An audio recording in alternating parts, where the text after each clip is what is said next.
can take a look on your own. I cannot authorize your request. The rules forbid this, and a group of loud-mouthed tourists clump together in front of the entrance. Pardon me, there's a group of tourists I must attend to. As Leonie walks away, you cock your head towards the corridor farthest away from Leonie. Brandon and you start exploring in the castle without that annoying guy in the way. Maybe we'll find something useful for a change without him hounding us. His words are like hammers to my ears. I feel the same way. It's a relief.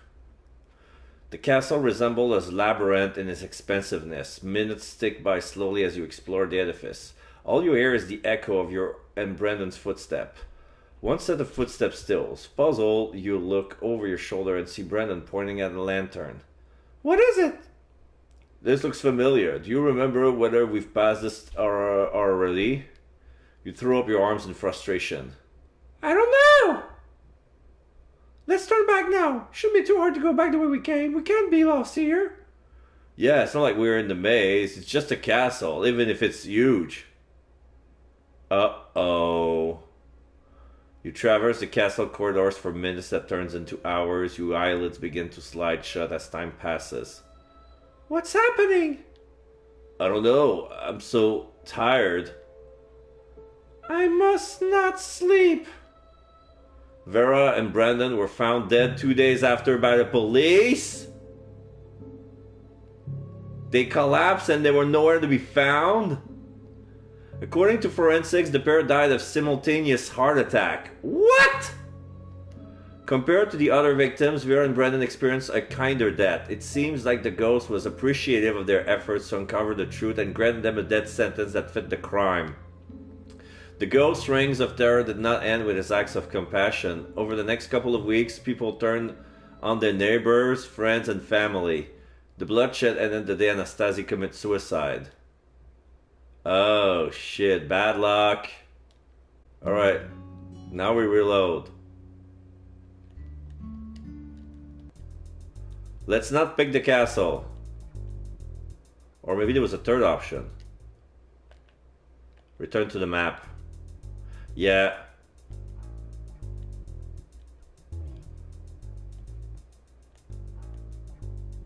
Disco pub. Church. Guido's coffee. Okay, let's go to church. What do you have in mind? I want to speak with Don Giulio. Good morning. Great timing. Listen, are you aware of what has happened? I've heard about Ragni. Don't you think we have enough clues now to ask for Mother Mattia's intervention? Don Giulio ... What has happened indubitably qualifies as unusual. But you have yet to find the possessed man. What do you call Bernie? He killed Ragni and then turned himself into the police. No one's that daft. Strange behavior does not necessarily equal possession. What should we look for? When a demon possesses a man, he gains superhuman strength and powers beyond human comprehension, and speaks phrases and languages he could not possibly know. Brennan whistles. Not bad, Giulio. You forgot to mention that you meant by powers, though.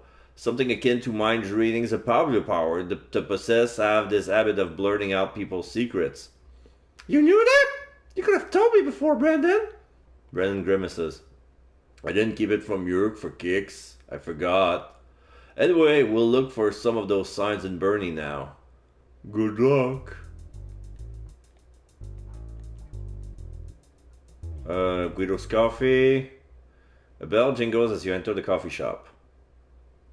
Welcome back. A little empty today, huh? It gives me more time to know my customers. Anyway, what do you need to know? Ask about Nasi. Please tell us what happened this morning in precise details. Well, Nasi came here. He was shocked, I bet. Not at all, actually. What? He sat down at his usual table and started reading the newspaper. Well, reading might not be the word for it. Why? He doesn't know how to read. I'm not sure which is the culprit, illiteracy or amnesia. Wow. He was just looking at the picture. Anyway, he looks unaffected, calm even. When I came to his table to bring him coffee, I noticed he was crying. I asked him what happened, and he said something like, "The ghost has spoken to Bernie." And then? He refused to say anything else. It was only at my insistence that he mentioned since Bernie left Rogne's shop, I called the police. That's all? That's everything I know. Thanks, Guido. If you remember anything else, let us know. I will. I want to save before going to the disco pub. It feels like a dangerous place. You arrive in front of White Corner Pub. Even at this hour, there are several teenagers loitering around the pub. They seem to be discussing their plans for the night. Eyes strains on the door rather than each other. You want to talk to that guy again? If your jealousy allows me, yes. Brennan rolls his eyes and raises his hands in mock surrender. You're a grown woman. It's not like I have any authority to tell you what to do. Provided it doesn't give Emmanuel a reason to skin me alive. Did you say something? Nope. Brandon waves at a teenager to catch his attention and looks at you expectantly. Right. Okay, right. I'm doing the talking. Excuse me. Gnocchi? Sorry, he's not here. Come back later.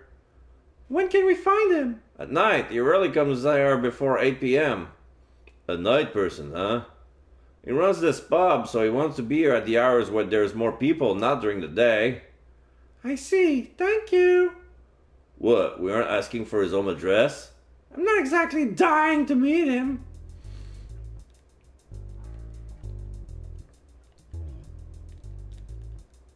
Okay, let's go to town square. Nancy usually wanders around the square this hour in the morning. Yes, I noticed. That's why. The discussion is interrupted by a din. A group of teenagers surrounded Nasi. Bernie is innocent, you know it. What? He confessed to the police. You tricked him into doing it. Your insanity rubbed off on him. I'm not crazy. Hey, leave him alone. You're in luck, old man. He spits at Nazi's sandals. Don't think we'll forget what you did to Bernie. Brendan shakes his head, disappointed at the lack of respect towards the elderly. He looks at you expectantly. What were they saying to him? They claim he drove Bernie mad, that he did something to him. I think we need to talk to him about this. Mr. Nasi, you got a second? Nasi stuffs a ball-up handkerchief into his pocket and tips his hat in grinning. Hey! Everything all right, Nasi?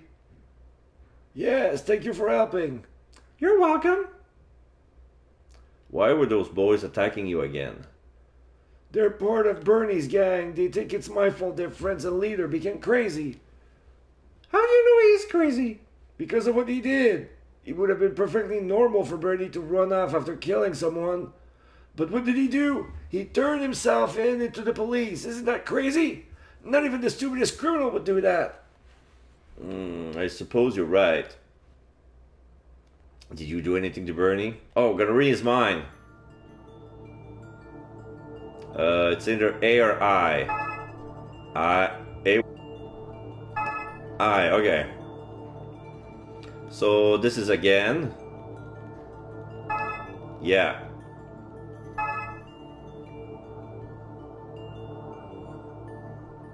Maybe T. Yeah, that. The ghost. Will sneak? No.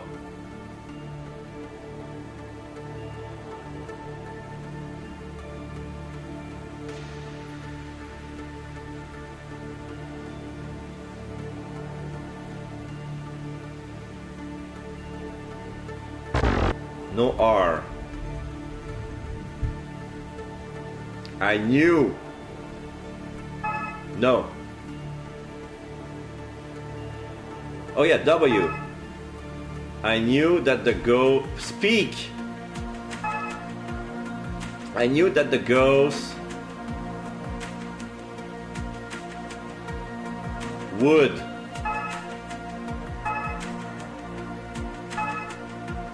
I knew that the ghost would speak again. I knew that the ghost would speak again, but I wasn't expecting such violence from her. I wish I could help. Nasi, the ghost spoke again, didn't she? What? How do you know that? You quickly find an excuse to justify your confidence. You told us last time, did you forget? Ah, yes, but it was just a raving of an old man. I don't think so, Nasi, please listen. Did you do anything to Bernie? What? Do you suspect me too? Look, we're only asking you questions. No one is accusing you of anything. We're trying to be fair. We intend to ask other people as well. You don't believe me, do you? Huh? Didn't you hear us? Don't take it personally. We're just doing our... Bah! Save your apology for someone who cares, detective. You'll do nothing as always. What? We're trying our best. You always say that, but the reality is that innocent people get killed and you never find the culprits. We already know is the murderer. Are you referring to another case? ... I'm sorry, I'm an old man, and I've seen too much injustice in this world. Sometimes I get carried away. Scare him or beg him. If you know anything, please tell us. We're used to investigating paranormal activities, so nothing you say will surprise us. Nasi takes your hands into his voice lulls you despite the eccentricity of his words. Yes, you're special, Vera. I can feel it. I want to trust you. The truth is, it was a ghost. The ghost? But how? It was Bernie. Can't you understand? The ghost can possess people. Wow, we did an exorcist then. I doubt that'll work. I wish I could help somehow, but I can't betray her. Nasi's hands tremble, sweat's gathering in the palm of his hands. He stands up abruptly, jerking his hands away from yours. Gino, what's going on? Calm down, you're safe here. I need to get out of here. I want to go back home. Don't worry, we'll find the ghost and stop him. Sorry, I mean her. I see. I wish you luck. New clue added under character section, Gino Nasi. Gino Nasi hurries off. Brendan scratches his head in bewilderment. He sure is ambivalent. I can't tell if he's sad or scared. He must be troubled. Anyway, now we have a reason to call Father Mattia. What? Don't tell me you believe what that crazy old loon said. Actually, I do. Mattia will be convinced. Maybe. There's one thing we can do, though. Let's go to the police station and check up on Bernie. Brendan cracks his joints. Alright, let's go. Your hunch rarely steers us wrong. Alright, police station. Bernie is still undergoing psychiatric evaluation. We believe Bernie might have some serious issues. Can we at least assist with the interrogation? Sure. Follow me. The scene before you your eyes disturbs you. Bernie has buried his face in his hands, tears running down his cheek. Gone is the cocky teenagers you have met on your first day in Bargy. Then suddenly, he bursts into laughter and speaking a strange tongue. I wasn't exaggerating back there. Told you he's unstable. Tell Bandiera about Nasi's theory, read his mind. I'm gonna try an I. T. N.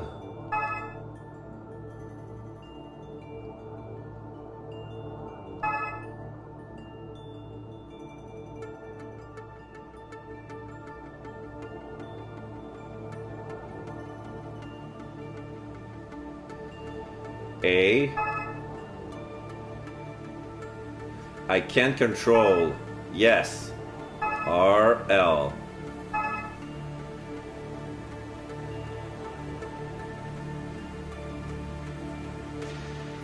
Help. He's asking for help. Help me. I can't control.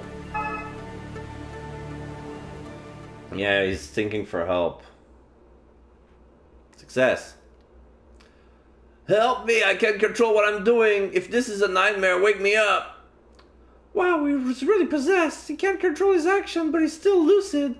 A police officer escorts Burning back to his cell. They seem to have given up on extracting information from him. Once the officer locks him up, Bernie takes hold of the bars and shakes them. Veritas vos liberat, beat! What's he screaming? That's Latin. It's Latin, means the truth shall set you free. Your cultural knowledge never ceased to amaze me. Spouting Latin doesn't make him any less delirious. What the hell is that sentence supposed to mean? New clue added under character Filippo Berni. I don't know, but I think it has some meaning, at least for him. Anyway, I think we can ask for Father Mattia's intervention now. Father Mattia? The famous exorcist? Don't tell me that. We know it sounds crazy, but this man might really be possessed. I think we should first... There's no time to waste! Look, he's talking in Latin. I'm quite certain an uneducated boy like him could not possibly know it. That's true. I've never seen something like this before. Alright, I give up. I'm going to call him now. Please wait here. Bandiera returns. He's coming tomorrow morning. Remember to stop by if you don't want to miss it. Don't worry, we will never forget such a function. Alright, we're gonna save. Oops.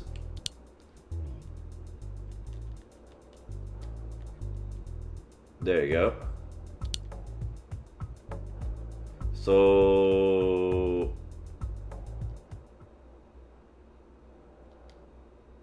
Welcome back. Welcome to the day. We've been there. Do you recognize this woman? You show the identikit to Guido. His eyes brighten as soon as the picture enters his field of vision. Well, yes, she was... He clears his throat, remembering that he and Brennan aren't the only people present. Sorry, I mean, she was really attractive. Forgetting someone like that is frankly impossible. She was here in your shop? That she was. I remember seeing her only a few hours before you, Miss Vera. Only a few hours? I'm quite sure. My memory of that day was incredibly vivid. Both of them have a beauty beyond compare. At the end of the day, I thought, wow, two girls like that in the same day, it's amazing. Yes, I think we have heard enough. No need to go into detail. But details are important in our line of work. Shut up! You always got a joke to tell, don't you? That's about it. She didn't do anything special. She behaved just like a normal tourist. Thanks, Guido. If you remember anything else, just let us know. I will.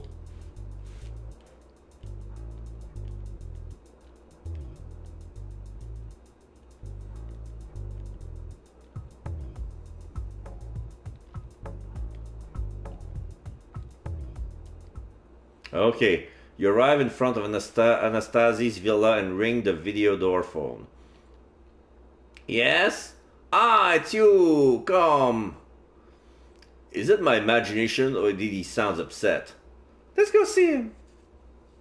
As you enter the big living room, you immediately spot Anastasi seated by a table littered with empty bottles. Mr. Anastasi, you don't look so good. Are you okay? Yeah, I'm just shocked by the recent events. You shouldn't be drinking so much. I'm fine. I wasn't drinking alone. I had guests until about an hour ago. I have a feeling he's not telling us the truth. Here, sit down. I had a pot of tea brewed just now. Take a cup if the mood strikes. Who were those guests? What? Are you interrogating me? Not at all. We only want to make sure that they didn't poison you or anything. Poison me? Roberto burst out laughing. I haven't laughed like that in a long time, and there's no need to worry. They were business partners of mine. Are you happy now? Yes, thank you. Talk about Nasi. I suppose you know that man, Nasi, very well. Everyone in town knows him. Why? He says that the ghost is a woman. A woman? Roberto remained silent for a few seconds, eyebrow quirked in deep thought. I don't care about the ghost's gender. It makes no difference to me. It must be stopped. Did you know he waited almost an hour before calling the police? Yes, Bandiera told me. Old behavior is the norm for Nazi. I'm not surprised. You think he might be up to something? That hasn't crossed my mind. You really shouldn't defend on my opinion. I hired you because I have faith in your abilities. As detective, you should know how to discern friend from foe. The most dangerous killers are the least suspicious. Read his mind. Alright, so let's see. I T N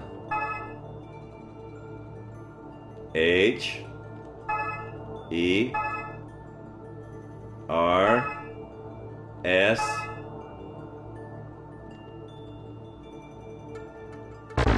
no A.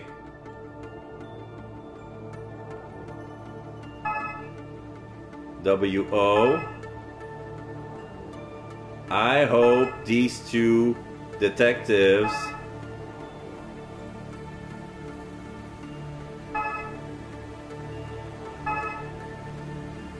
won't interfere too much. Oh, you have no idea who you're talking to. He's sus. I hope these two detectives won't interfere too much with my own business. It's risky, but I have no choice. New clue added on the character section, Roberto Anastasi. Anastasi's hiding some tantalizing secret. What could they be? Ask why is he so sad. If I might be so bold, are you feeling alright? What? You look upset. You knew Ragni well? Stunned to silence, he loosens and tightens his tie as... Not at all. I barely knew him. His family was my greatest sympathies for what happened. What plagues me isn't sadness, it's concern. Worried the ghost picked you for its next victim? Yes, or people I know. I also fear the death of this town. The ghost may drive everyone away. Lots of people immigrated already in the past decades. I don't want this to become, forgive me for the pun, a ghost town. Both my businesses and my heart can't hold on this. I'm very attached to this place. I see. I have work to do, so if you'll excuse me... Sure, we are about to turn in for the day. A lot has happened. Oh, one last thing. We're operating under the belief that the ghost might be possessing people, so we ask for the intervention of Father Mattia. Do whatever you think is necessary to stop this series of murders. I take it that you're not interested in attending the exorcism tomorrow morning? It's only a lucky coincidence that I have an important meeting tomorrow morning. You're a skeptic, aren't you? Got it in one. Don't let my skepticism stop you from keeping me informed. We won't. Have a pleasant evening, Roberto. See you soon. It's getting late. You head back to the Agriturismo for dinner. You retire to bed early. You had a hard time sleeping, unaccustomed to the heat, but that's not the only reason for your sleeplessness. I wonder how the exorcism will go. Another day investigation work officially passes by. Day 5. Let's hope the exorcism doesn't bring more trouble. Okay, so let's save.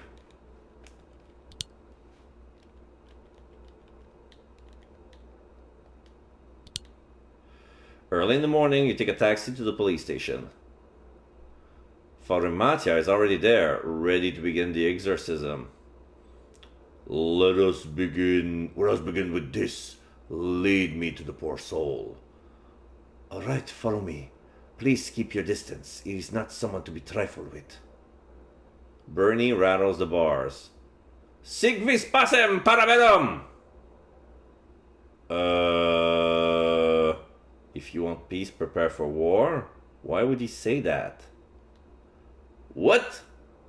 Yeah, if you want peace, prepare for war. Not the friendliest of people, huh? Father Mattia starts the exorcism. Mattia walks away from the cell. This man cannot be purified. We need to cleanse the source of the evil first.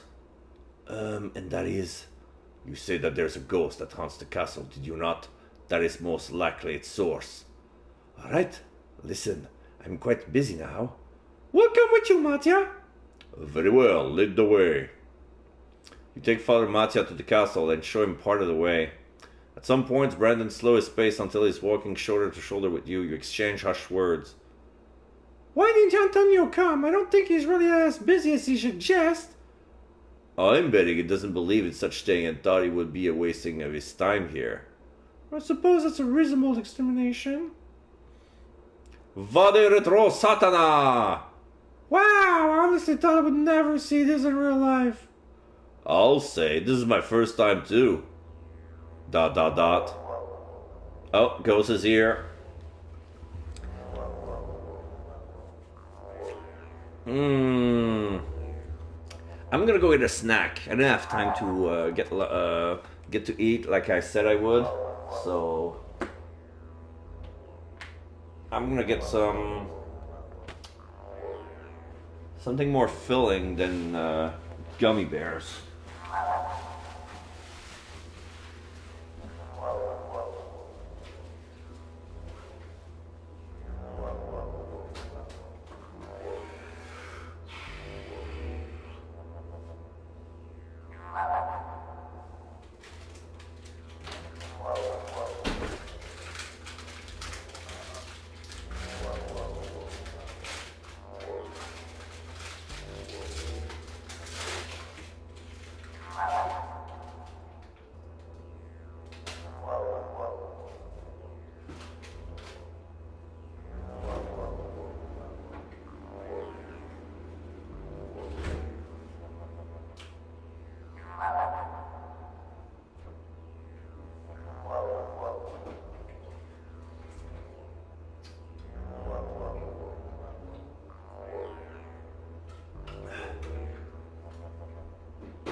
Okay, I am back.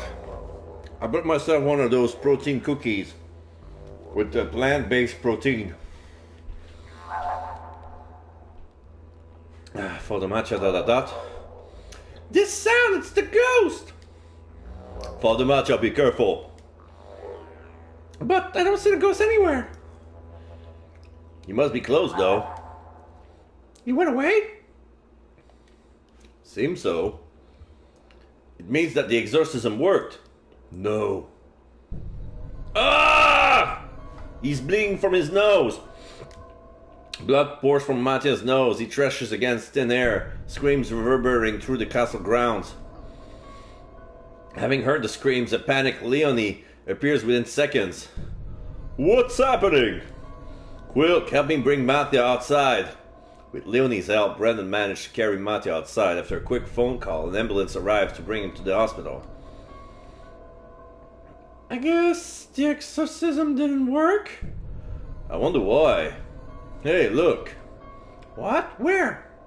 Up in that tower, the southwest tower. A female figure looms over you from her spot on the southwest tower. Do accept my sincerest apologies.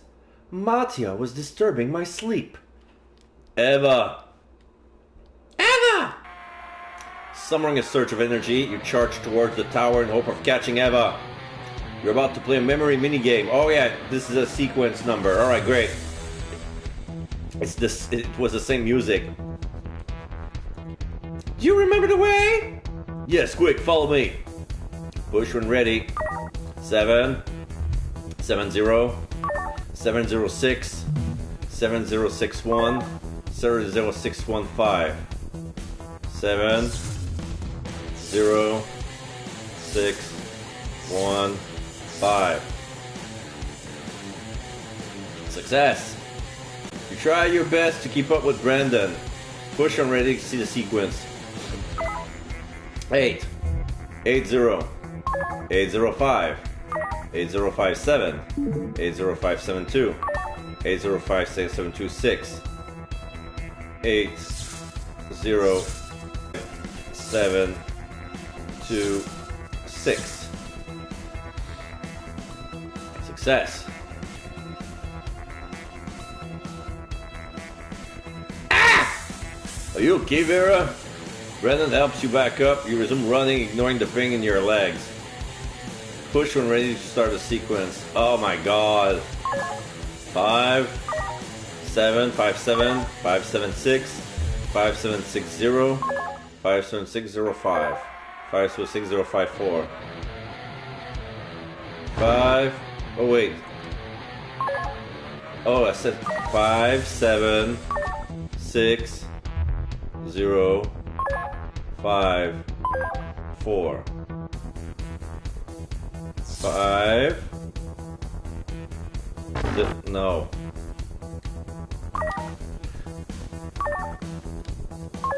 5, 7, 5, 7, 6, 0, 5, 4.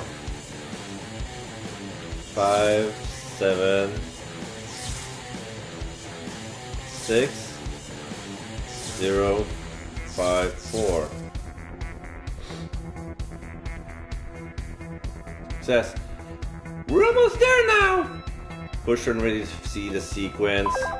4, 0, 3, 4, 0, 3, 4, 0, 3, 4, 4, 0, 3, 4, 5, 4, 0, 3, 4, 5.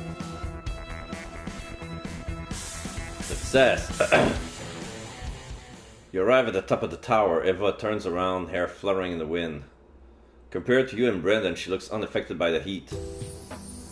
You're finally here. I'm impressed. Accuse her of being the ghost, ask why she tried to kill you, tell Brendan to shoot her. Okay, save. Because I want to do all those things. Tell Brendan to shoot her. Uh-oh. No. Shoot her, it will bring us to the end of the discussion. So, accuse her of being the ghost. You're the ghost, aren't you? Me? You always say the funniest things. Regrettably, I can't offer you any advice. You think I'm asking you to help me? You need to find out the truth yourself. Ask why she tried to kill you. Why do you want us dead? Oh, I'm terribly sorry about the train incident in Germany. I thought you weren't ready. Ready for what? To join us. Us? Who is us exactly? Eva simply smiled. I've had enough. Brendan, shoot her! But she's so beautiful. Brendan? He won't shoot me, Vera. What did you do to him? I charmed him. And you really aren't in any position to threaten me, in case you haven't noticed. Eva turns her attention to Brendan. What is she planning to do? If I can't get answers out of her by asking, I'll just read her mind. Okay. Okay, so there's a T. Oh. That's an S then. Yes. A or I. A works. I. But see if, let's try F. Yes.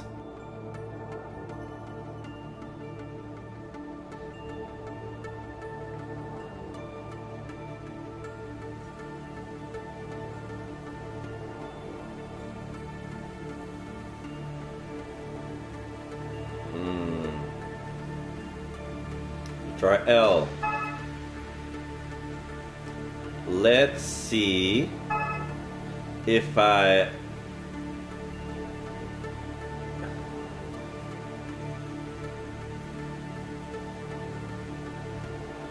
am, let's see if I am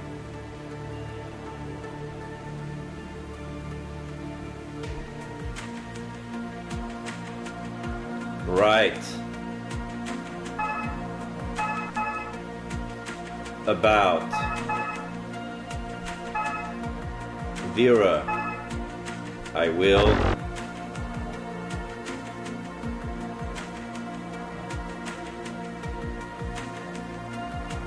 not the W?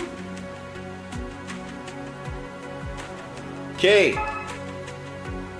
Let's see if I'm right about Vera. Kill her.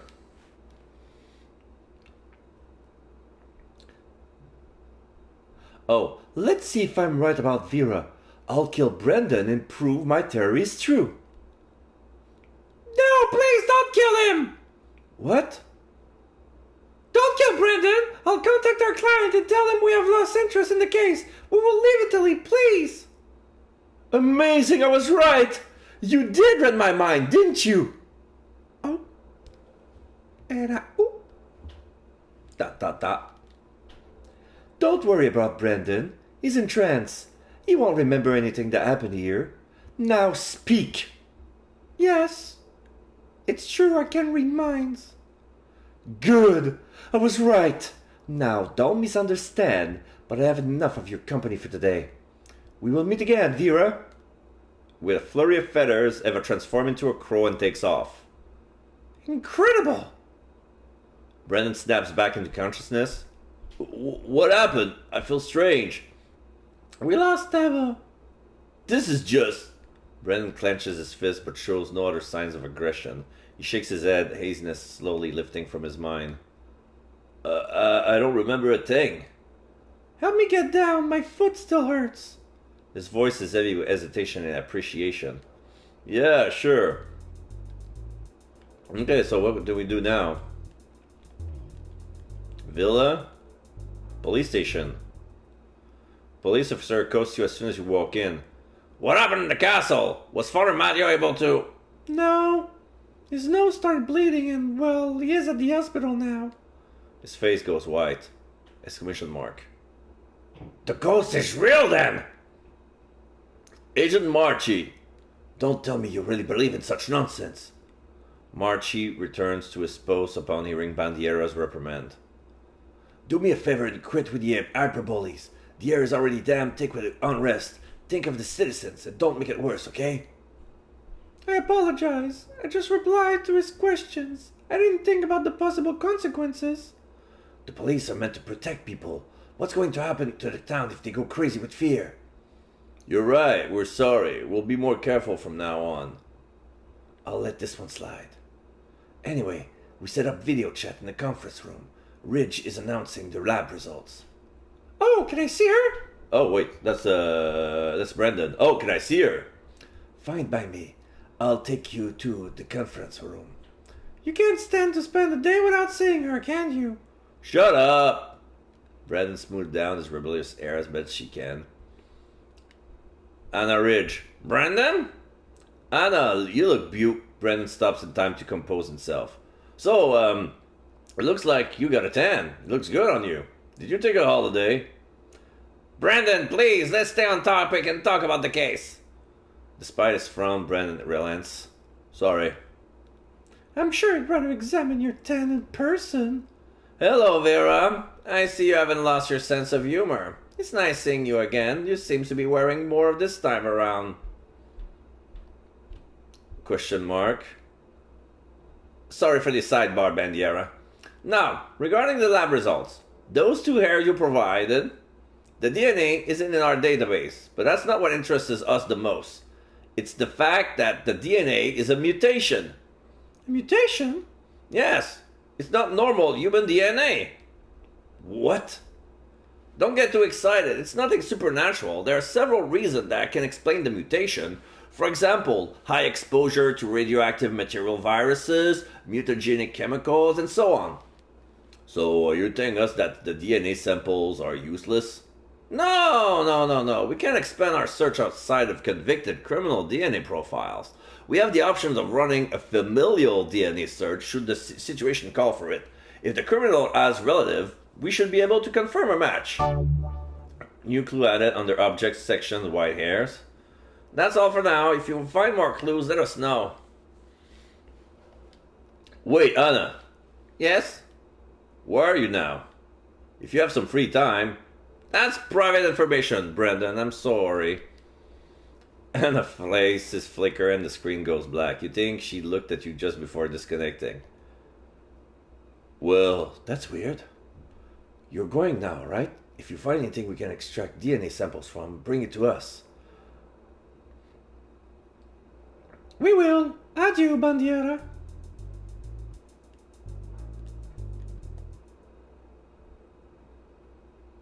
Yeah. Not at the villa. Hospital. You arrive in front of the hospital. To avoid unwanted panic, Father Mattia was hospitalized in a private room. Mattia, how are you feeling? Do you remember what happened, or tell him you're sorry? Mattia, how are you feeling? Feeling. Mattia? She was beautiful. Who? So innocent and pure. Da. Do you remember what happened? Before the light, then the darkness. We're down on our luck. This guy's nuts. No, she was not crazy. Poor soul. What did they do that to her? Tell him you're sorry. We're sorry about what happened, Mattia. The demoness. We heard the noise, but She was a succubus. A succubus? it's a demonic creature that appears in legends in the shape of a highly attractive woman. I know what a succubus is, but what does lore have to do with the ghost? Maybe he is referring to Eva. He very well could be. We will stop whoever reduced you in this state. It wasn't the ghost. It was the New clue added at other character sections, Father Mattia. Father Mattia? He fainted. The guard crushes over Father Mattia and checks his pulse. I recommend you let him rest for now. We're just about to do... I was just about to do that. He appears exhausted from recent events. If he wakes up again, I'll tell Bandiera to inform you. Thanks. What is it? Let me help you. I don't think I can walk anymore. Don't push yourself. I'll call a cab and have it take us back to the Agriturismo. You need to rest. Thank you, Brendan. Ouch! I think it's inflating.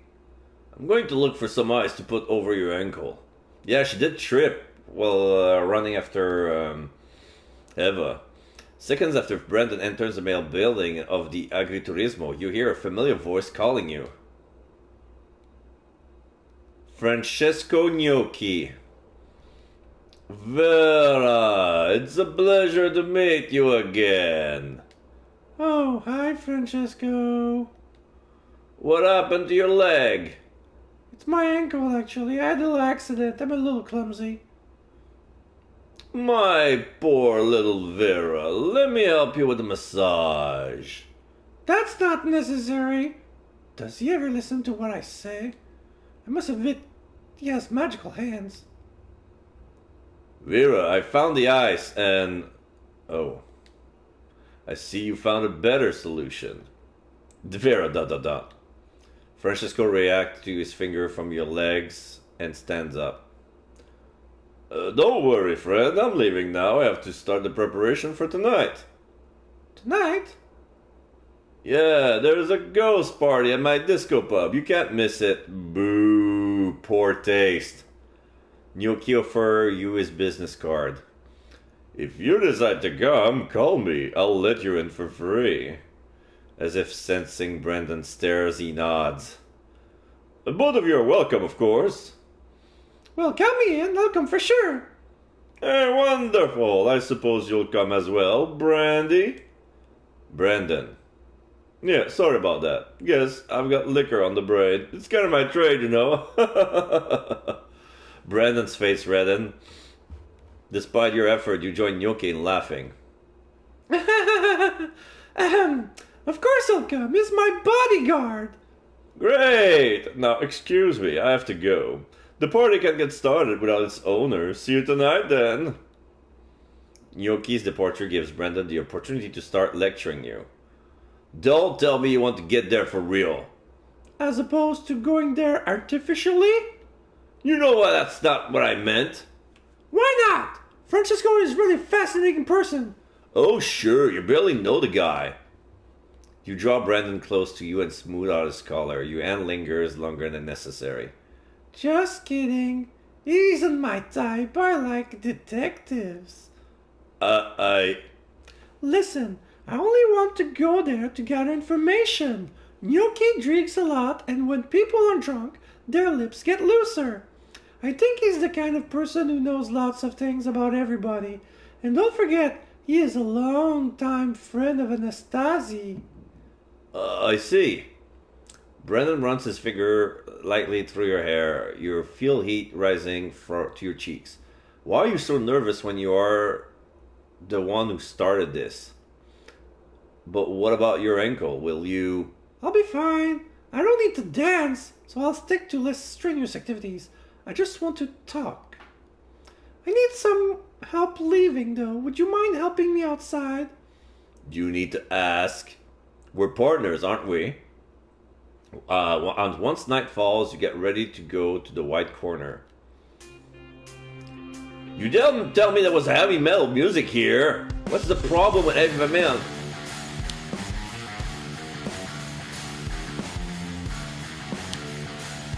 Okay, that bangs. So FYI, that's not heavy metal. That's hard rock.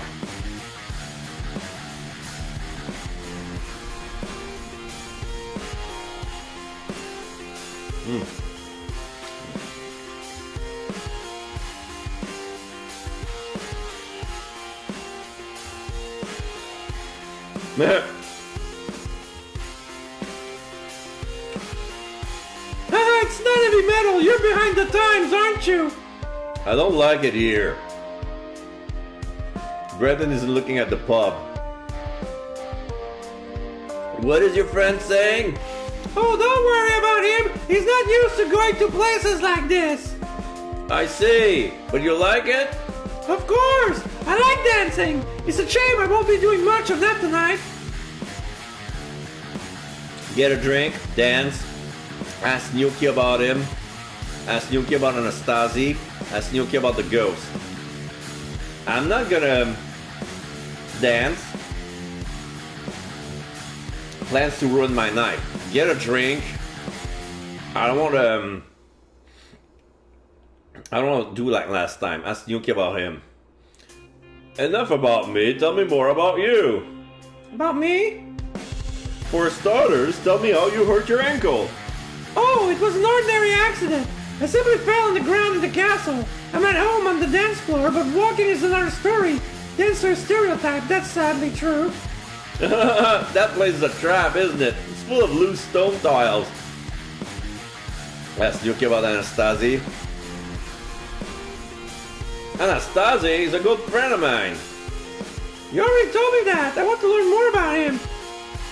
My only suggestion is that you set an appointment. If you're lucky, you'll speed right up the list and meet him in a few months. ... He's a busy man, you know. But enough talking about him. Do you want to make me jealous? Okay, you know what? I think we need to get a drink so we'll make him drink. Okay, get a drink. Shall we get another drink? Sure, it's on me. I have to exercise caution and take care of not to overdrink myself.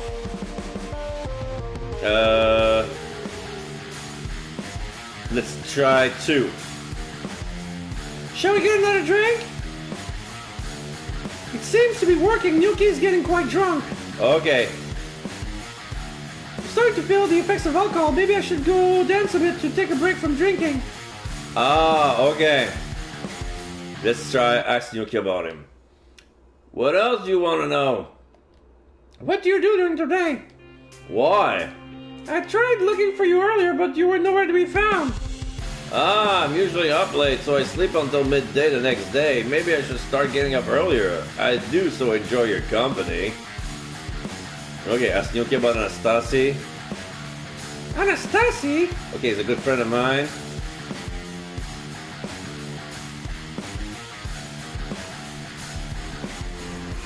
So dance. Your injury prevents you from going all out, but you try your best to have as much fun as possible. Without moving your legs too much, you still manage to pull up some impressive dance moves. You notice Yuki is quite interested in your dancing skill. Party night.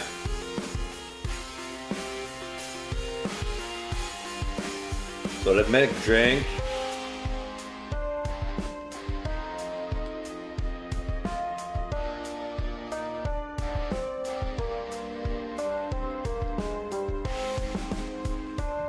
Roberto is a good old friend.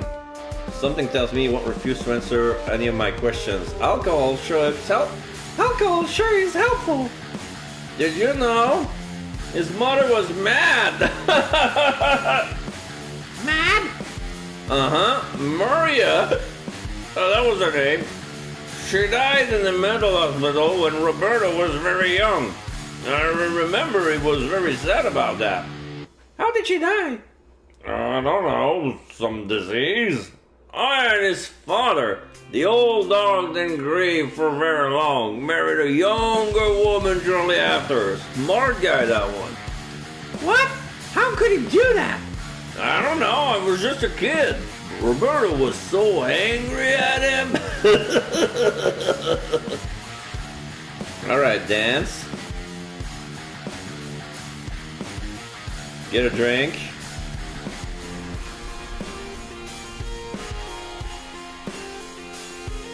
Let's try asking about the ghost.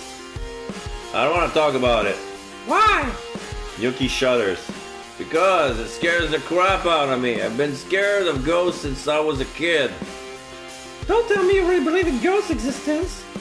It's more than that. I know it exists. I've seen it so many times. What?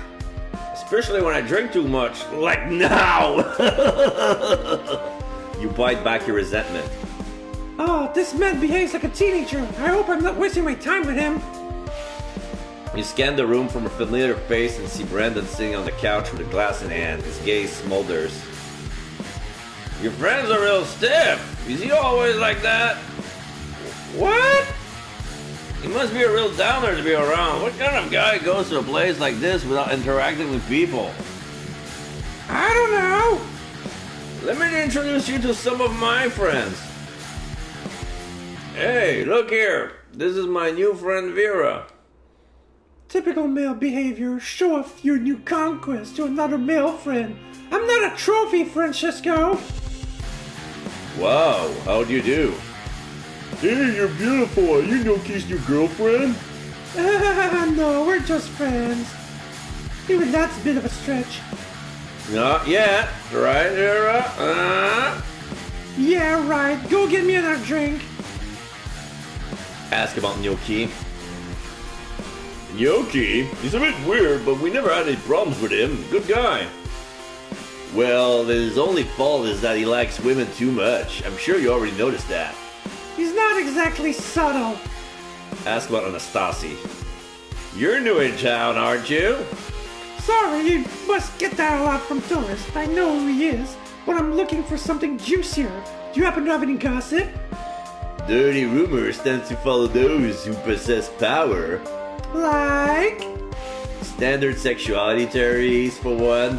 The more interesting rumors have to do with his connection to the mafia or... Shush! Vera isn't interested in such things. He's friends with the mafia? Interesting. I should verify the rumor's validity with Nyoki. Ask about the murders. I'll tell you what. It won't be long until this place becomes a ghost town. If those murders continue, I'm leaving. Simple as that. I'm not risking my life out of loyalty to this town. So you're scared? You have no idea. Don't get me wrong though, I'm not scared of the ghosts. It's the murders that send a chill down my spine. Those are real. You two are getting pretty chummy with my future girlfriend. Yoki's returned with 2 cocktails. Looks like we were not welcome. We'll leave you 2 kids alone. Nice to meet you, Vera. Don't get carried away, buddy. See ya. Yuki sways. Let's have another drink. Wait, did we sit down somewhere? Brandon, where are we going? Hey! Hey, Mr. Bodyguard. Relax. I'm getting you out of here. Vera, you're drunk. No, wait! Francesco, go find a place where we can talk privately. Of course, I'll be over there. Yuki points us to secluded area. I'll meet you there in a second. He holds a gear eagerly and trots off. Brendan, can you trust me for just 1 minute? We might learn something useful. It's not that I don't trust you.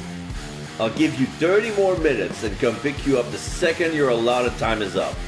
No ifs or buts. I really do not like this guy. I'm pretty sure he's bad news. Oh, Bah, look at you. You can barely walk straight. Take care of yourself, okay? thank you. You know your words aren't enough to convey your... You know your words aren't enough to convey your gratitude. You meet up with Nyoki where the music is barely audible. Good. I wanted some. Privacy, right? Just you and me. Nyochi sits closer to you, his knees knocking against yours. You wince and encourage him to lay his finger on the smarting knee. His intentions are clear. Keep your answers yourself, is what I want to say, but I need to play along. Hopefully I'll conduct myself properly. It won't be easy with all the drinks I had. It's essential that I ask him the right questions. I don't want to read superfluous thoughts. Brendan will come and pick you up in 30 minutes. Oh, shit. Okay, so this is a time thing. Okay, so let's go here.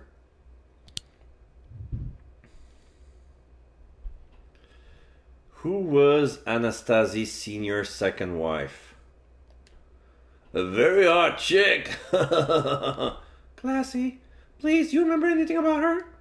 Yes, Elena. She was a child of the fields. Her father was one of the farmers around here. Rather poor, that bunch. Okay, so now I can read his mind. I S T H A that Elena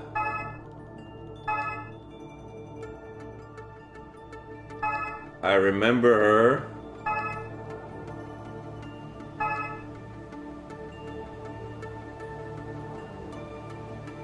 B. She was that Elena, I remember her. She was success.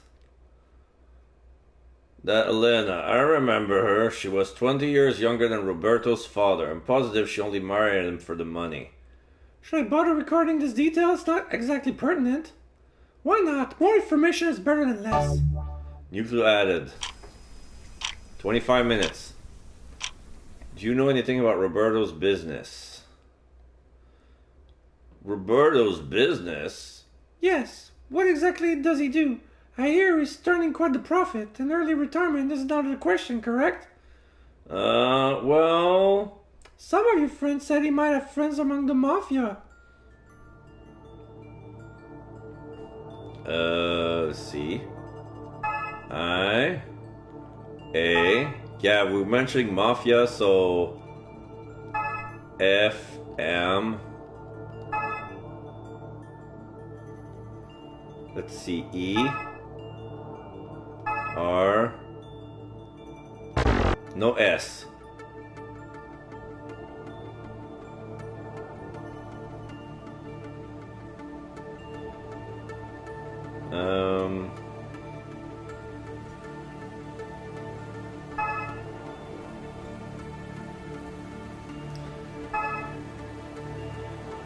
Roberto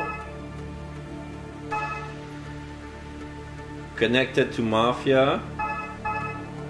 I wonder.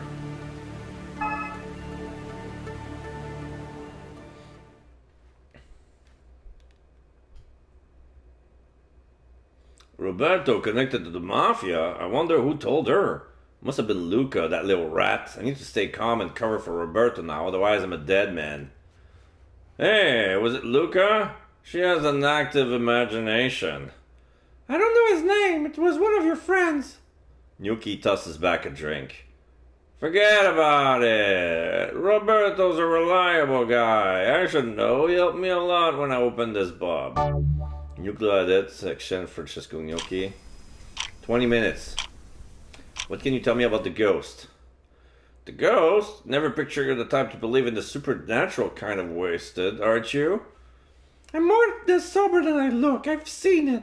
What? You saw the ghost? He seemed genuinely surprised, but I can't let my guard down. I know he's a liar.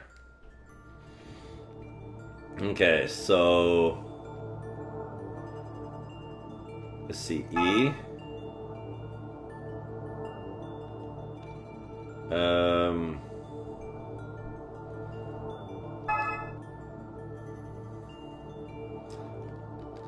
O. No O. U. B.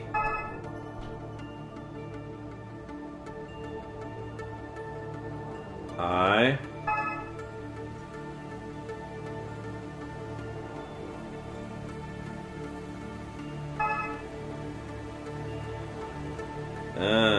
L. Beautiful. F. A. Vera is terrifying.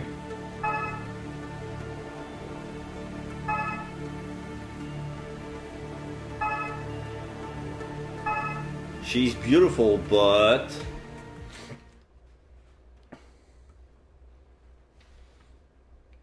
Vera is terrifying. She's beautiful, but she has such an intense gaze. It's like she can see right through me. I hope she's not a supernatural being herself. Brandon will come back and pick you up in 15 minutes. Do you know a certain Eva? I'm gonna save here because I did make good progress.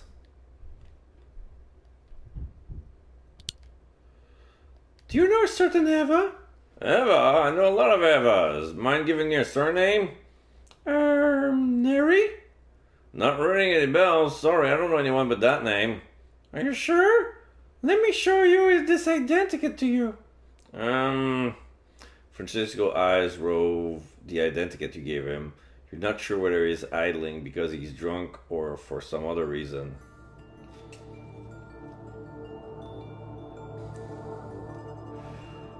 Let's see. I.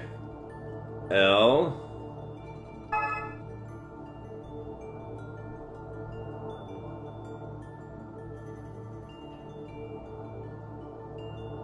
Identikit.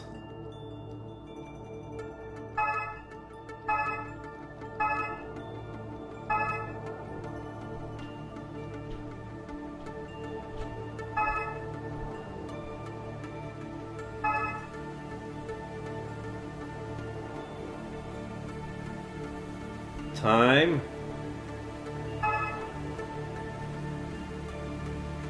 I've been seen. First time.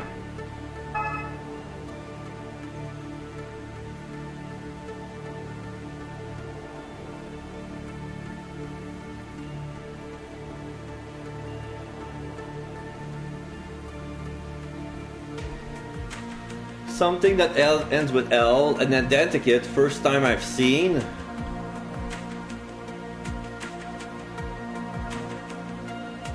Cool. Cool, an identikit, first time I've seen. Cool, an identikit, first time I've seen one. Who can forget a face like that? Too bad we never met, Miss Neri. I can't say that I have.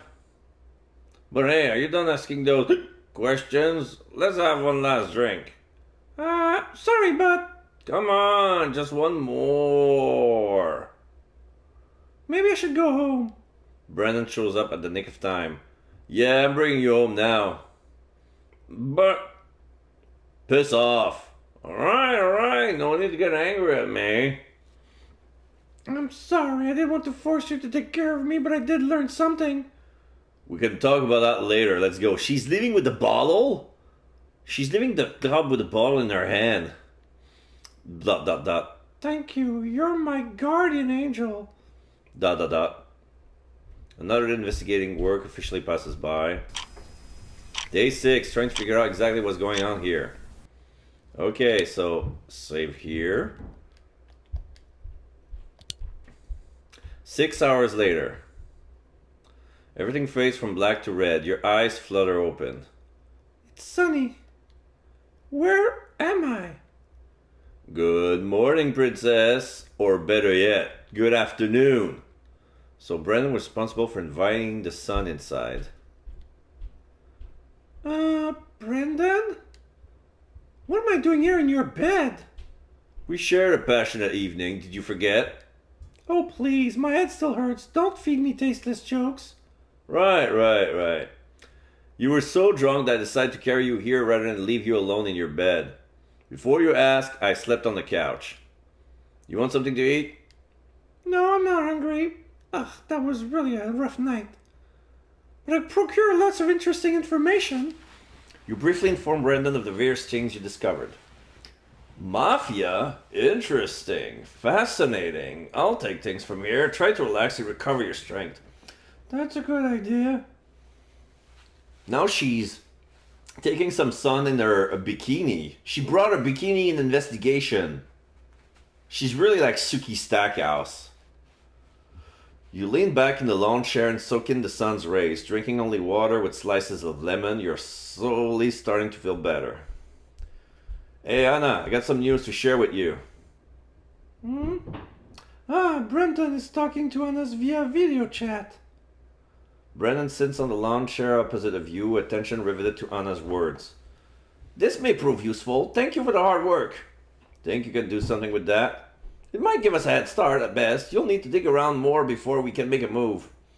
What do you mean? Vera is a reliable witness and... What? But you told me that she was drunk yesterday. Anyway, I'm sure everything she said came from Yoki's mouth.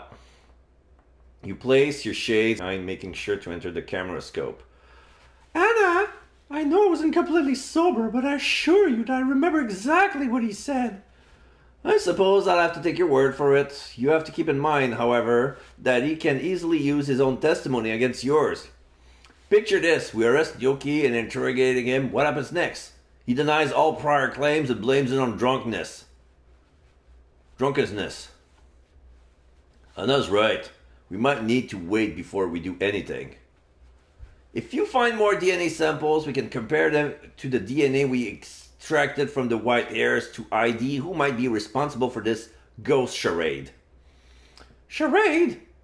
Brendan, didn't you tell her that we saw the ghost? He told me. Those are my words, not his. ...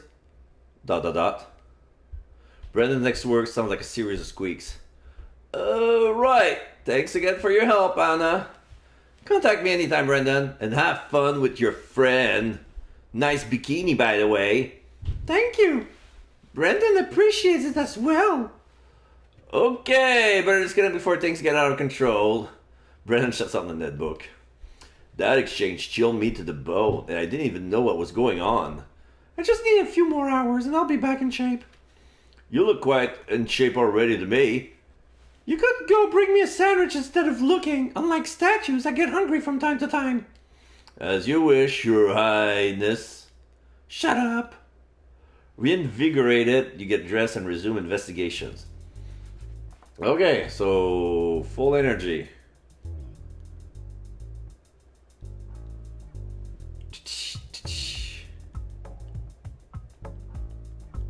I can go to the villa.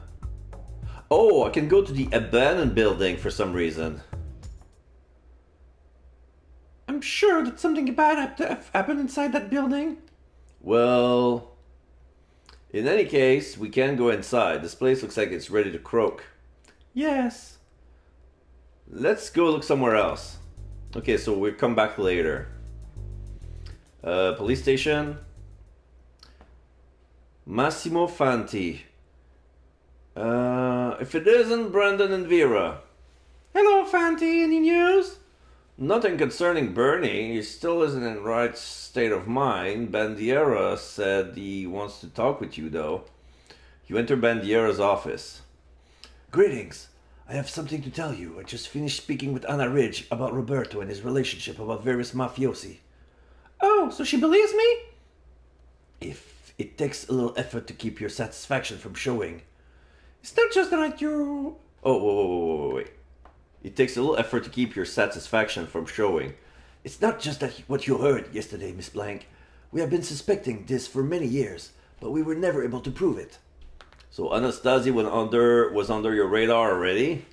Yes, but as you can imagine, we need to be very sure before throwing accusation at someone as powerful as him. I suspect the whole ghost thing might just be a disguise of some sort. For what? Why would he want to kill those people? We don't know. Maybe for revenge?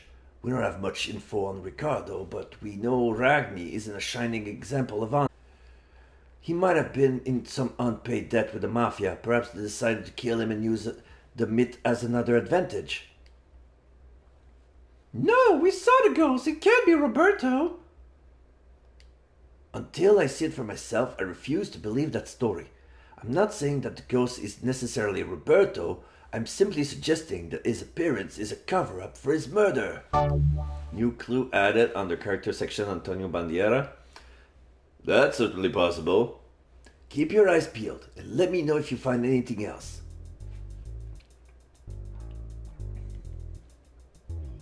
Cemetery. Why are we here again? I want to examine the Anastasi family tomb again. Maybe we missed something. Look, here! What is it? There's something near the tomb. Let me take a look at it. Weird.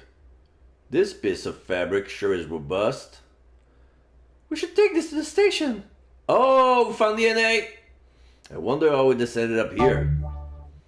Fabric piece. A black crow flits past you and sits on the top of a tombstone nearby. Probably Eva. Cry! Cry! Go away, you! Don't bother the crows. You throw rocks at him. Brandon throws a rock set in this direction. Startled, the crow immediately flies away. Hey, why did you do that? I don't know. That crow was weird. It seems like an eye gourmet. I didn't want it picking your eyes out, you know. Sometimes you really surprise me. A big, strong guy like you is afraid of crows? You and Brendan leave the graveyard with this new mysterious clue. Meanwhile, the crow transforms into someone familiar. Let's see if they follow my lead or not. The master doesn't want me to interfere, but I can't help it. Oh, shit. She put the fabric here. She planted evidence.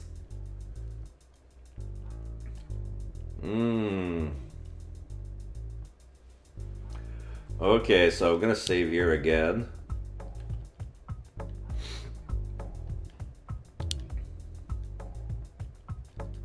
Police station.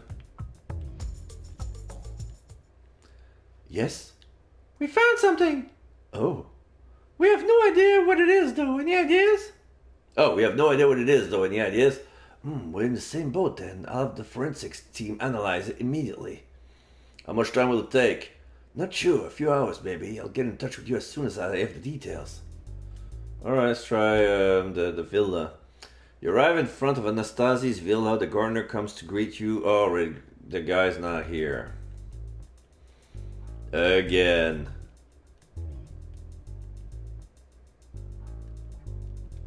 Hospital? Any reason to go? No reason to go there.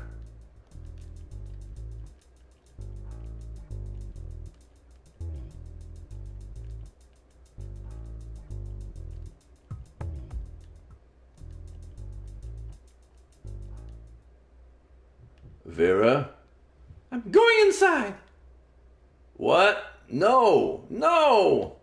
Come on, I'll be careful. I want to take a look. Something tells me that there might be something very important inside that building. We're gonna get killed. You find a hole in the back of the building. You can sneak inside undetected. We're crawling. It feels like it's gonna fall on us. Wow, this place really is a mess. The earthquake destroyed almost everything inside. Vera, everything alright inside there?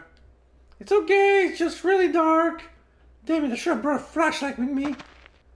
What was that sound? Vera, I don't like this. Wait, I think I see something. It looks like a book. It's stuck in the middle of some fallen beams. I need to be quick, but careful. One wrong move and this place could collapse any moment. What's this? Put on each shell cover a hidden number. Match number 2 by 2 to clear the... Okay.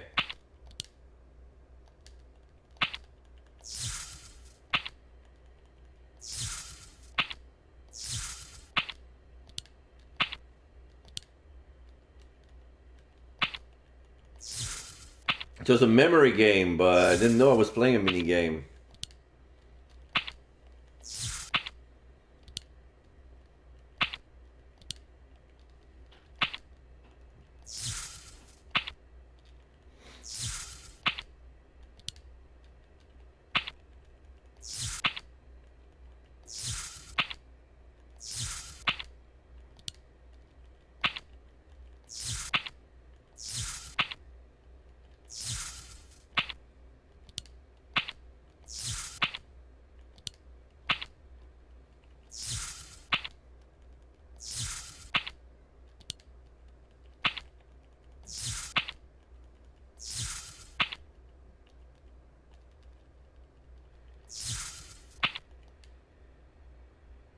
I got it. I managed to get the book. Vera, get out of here immediately. This is not a book. This is Getting something clatter against. something clatter against the floor behind you. Clutching your discovery against your chest, you walk towards the source of the sound. Is this a pebble? Hey! Dust pervades the air as the ceiling shudders and collapsing beings and bubbles as gravitational theory dictates. Vera! Brendan's warning comes too late. His voice never reaches your ears. The impact from the falling rocks causes your vision to instantly fades to black. Did I lose? In a matter of seconds, you're buried under a massive pile of rocks and debris. The police found Brendan lifting rock after rock, hands bloody from exertion. Despite the desperate attempt of authorities, Vera died in that collapse. They extracted her lifeless body from the rubble. Even after her death, Vera was still holding that book in her hands. Brendan was left broken by Vera's death. His heart could not even handle the thought of staying in Bargy any longer. He informed Anastasia of his departure and returned to life as a civilian months later. The ghost continued its killing spree, spreading panic throughout Bargy. It was only on the day when Anastasia was found dead in his villa that peace returned to the idyllic town. He left no explanation for his gesture. Bad luck, don't give up, play again and try to solve the case. Alright.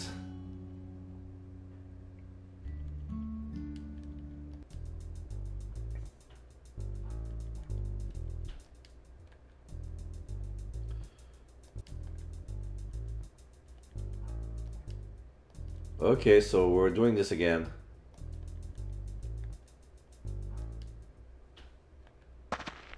Okay.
almost had it.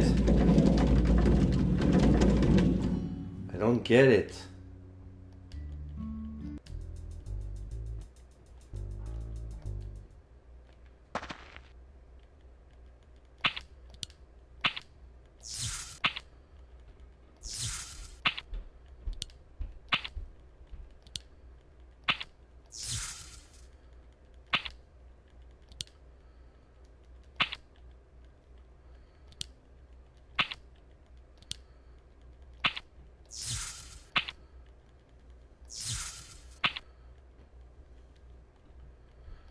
I'll probably press the give up button accidentally.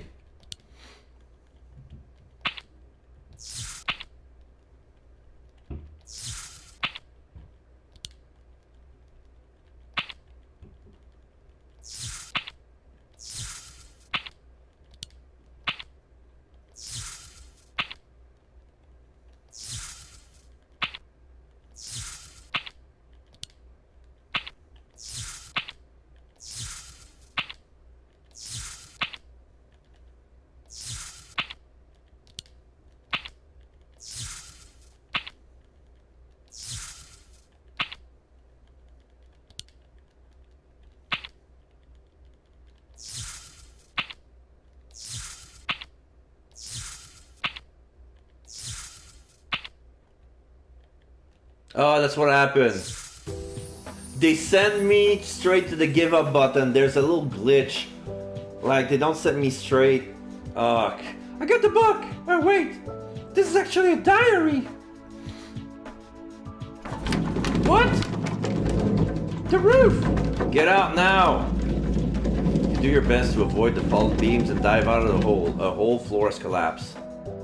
Vera, thank God you managed to get out just in time. If you had died, I don't know.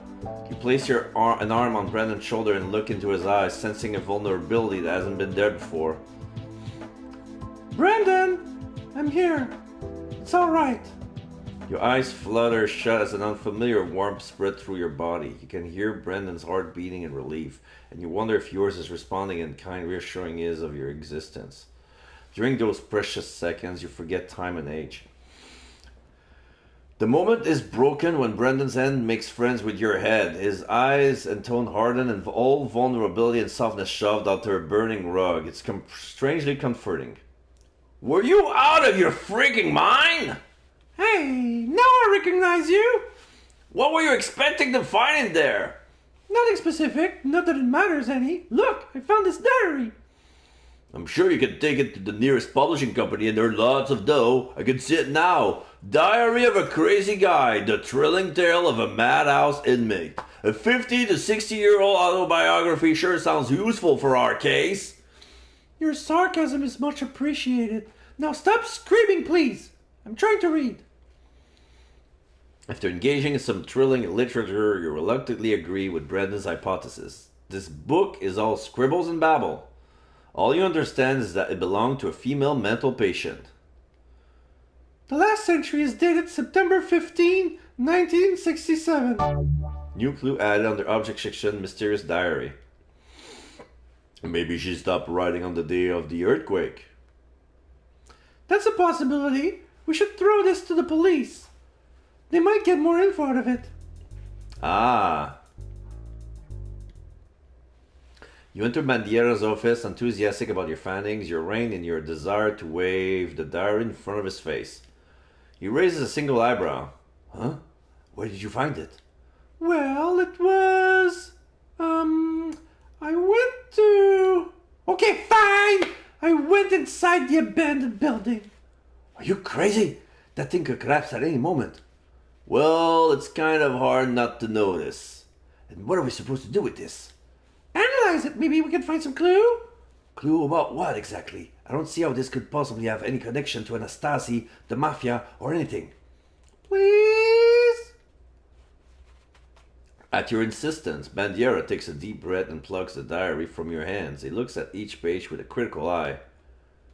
In my professional opinion, these are the ramblings of some madman. Are you really that desperate to file this as evidence? That's what I thought at first, until we noticed the diary ends on September 15, 1967. Didn't an earthquake occur that day? What? No, that was much more recent. I don't remember the exact date, but it happened in the 70s. I'm sure of it. Interesting. Thank you for keeping us posted. New clue added onto character sections, Antonio Bandiera. Dusk starts to settle over the town. It's only natural since you started investigating in the afternoon. You decide to head back to the Agriturismo after questioning farmers about the earthquake. Luck isn't on your side. As you walk back to your room, you notice Brendan video chatting with Anna again. Anna shakes her head. I couldn't find anything pertaining to that date. No luck? I'm afraid not. You'll have to work your magic again, Vera.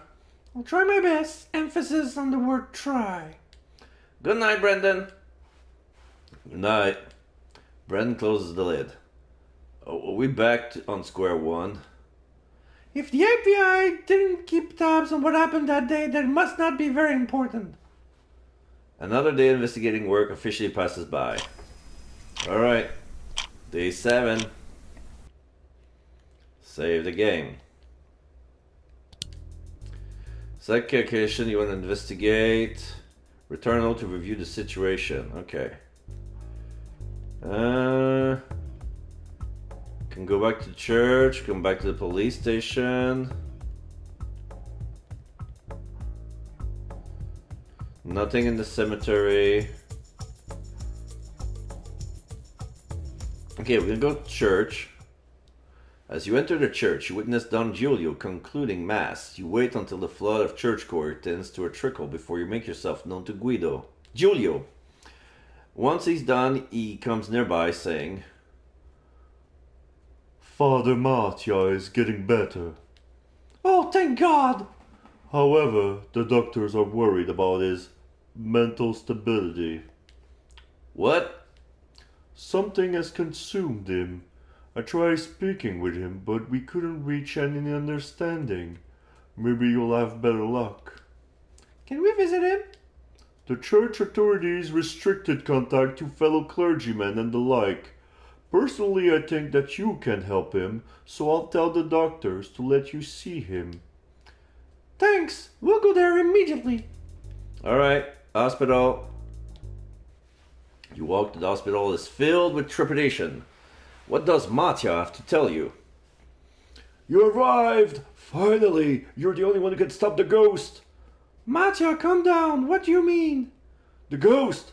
She is not evil, but...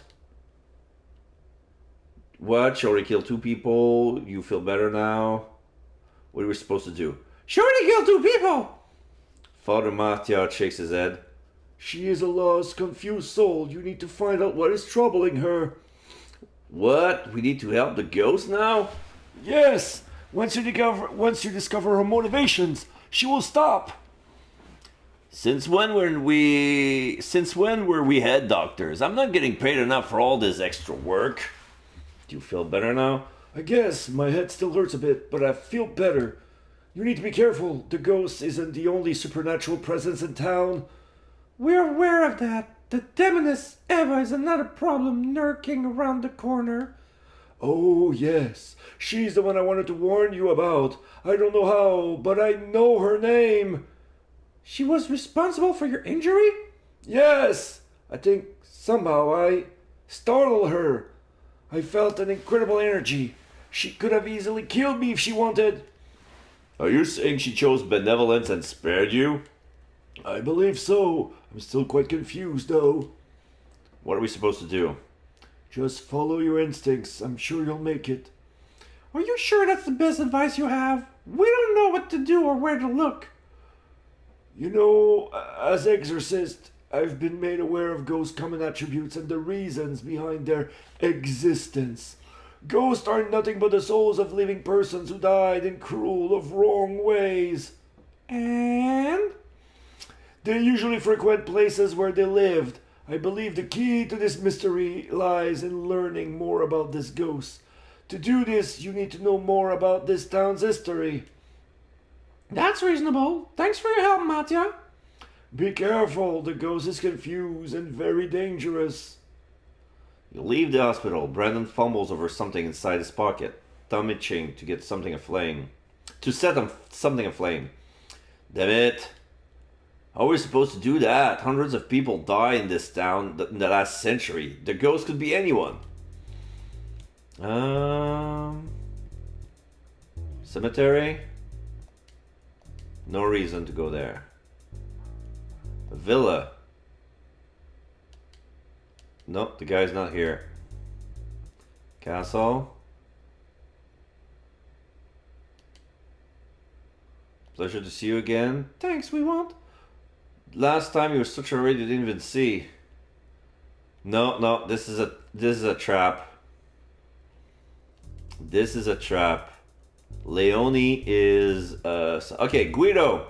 Guido's Coffee. You decide to take a break and have a quick lunch at Guido's Coffee. Brent's front has his cup of coffee. I don't know if we'll make it this time. Brendan, you taught me to never give up. He grins wryly. So the student teaches the master. This time we have so many clues, so many leaves, we aren't even close to the solution. Calm down and think things through. There's this ghost, and it isn't a figment of my imagination since both of us saw it. What if someone was just playing a prank? Anastasi, for example. He's rich, so expenses don't mean anything to him. He could have bought some technology and...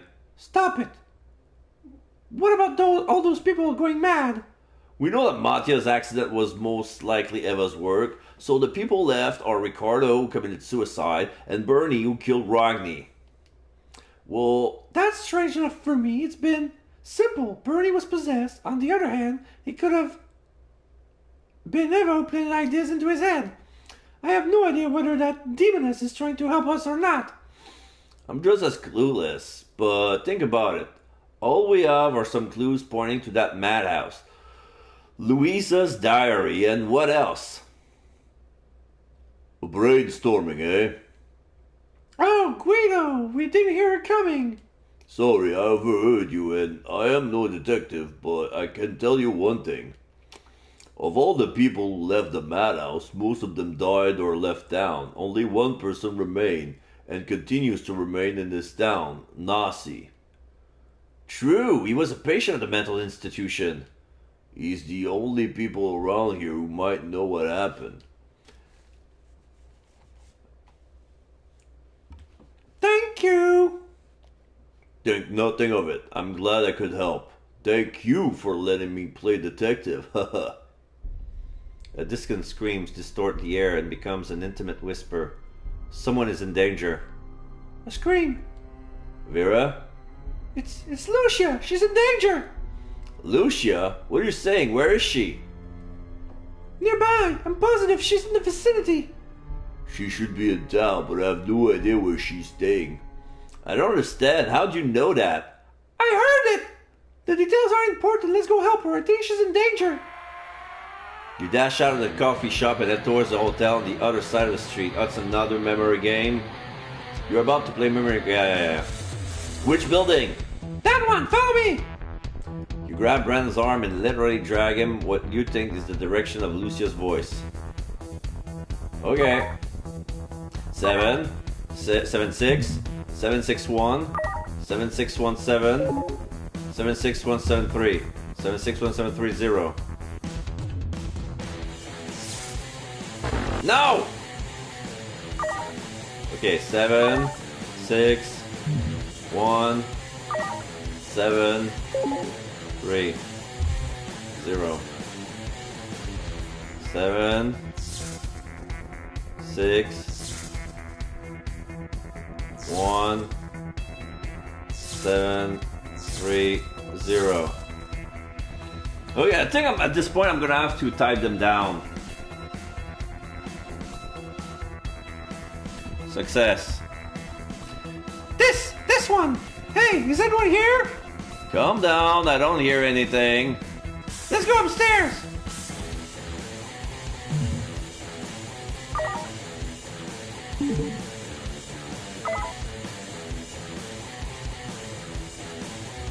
That's it?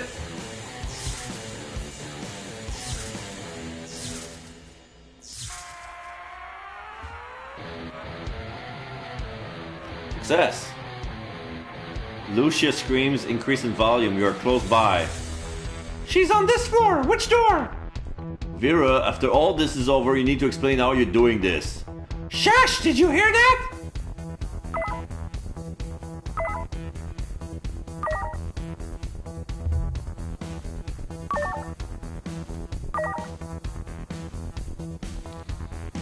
So, 8,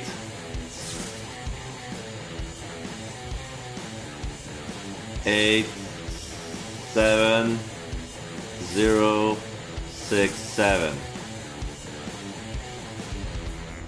I think it's this one. You knock the door, but nobody replies. Are you sure you're here? Help me! Did you hear it too this time? Yes, open the door. Push when ready if you see the sequence. 1, 2, 4, 6, 3. 1, 2, 4, 6, 3. Success.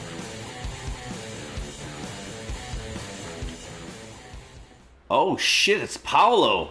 Paolo is holding Lufia at knife point. Brennan's violent kick sends the door crashing downward. Paolo is holding a long knife against Lucia's face. Don't come any closer! Or I'll kill her! Paolo? Lucia? I recognize that look. Paolo is not himself. I must be careful. This doesn't concern you. It's a private affair between me and her. Please, Paolo, try to listen to reason. Let me do the talking, Brendan.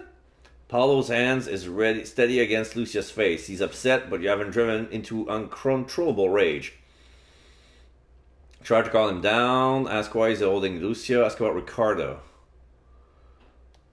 Stay calm, we're friends. Friends? You're not friends. I seen you with him. Him? Who? Don't pretend you don't know who I'm talking about. You visited him several times since you came here. I wonder if he's referring to... Paolo's hands is steadily against Lucia's face. He's upset, but you haven't driven him into uncontrollable rage. Ask about Roberto. Do you know anything about Roberto? Roberto? You asking me if I know anything about him? Yes, why? How dare you! That man, he should die. Why? For what he has done. He's getting very upset. Upset. I don't want to put Lucia's life in jeopardy. I better change the topic. Paolo's hands start to shake uncontrollably. Lucia whisper at the tip nearly scratches the skin. You need to calm him down before he does something rash. As to why he's holding Lucia. Please, let Lucia go. She's innocent. Innocent? She is not. That bitch was cheating. She just seduced Paolo. No. No, that's not true. What liar. I've had enough. I couldn't care less about this pointless conversation.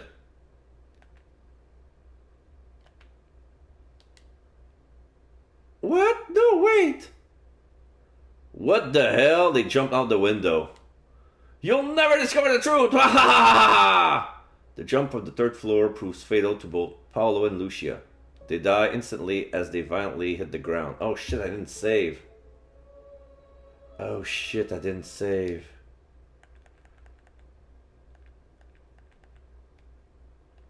Ask about Ricardo.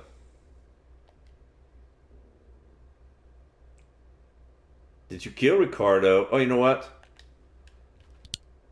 I'll be fair. I'll save here. And then go again and go with that line. No, damn it! With the death of Paolo and Lucia, the only other person left who could provide any help was Nasi. Unfortunately, he disappeared and nobody had any clue where he went. The police searched the woods for days, but there were no traces of him. Vera and Brennan tried to assist the police in their search with little luck. Both Nasi and the ghost's trail grew cold. On the following day, the detectives were left with only one option: resignation. Their employer, Roberto Anastasi, was found dead in his villa. A gun has been found in proximity to his body, and his death has been declared as a suicide. Brennan and Vera returned home disappointed over their failure and uncertain about the case's outcome. Anastasi's wish has been granted at the cost of his death. and peace returned to the town of Bargy. Its thirst for revenge quenched, the ghost would never appear again for centuries. Okay, another bad ending. Okay, so ask about Ricardo. Did you kill Ricardo? I only helped him do what he needed to do. He was always smiling. We were happy together, and you killed him. You weren't the reason he was happy. He was strong enough to tell you. He wasn't strong enough to tell you. What? No. Remember Giacomo, his assistant? He was his true love. What? A man? Don't insult my intelligence. Who are you to tell me that? She's got guts talking to her potential murderer like that.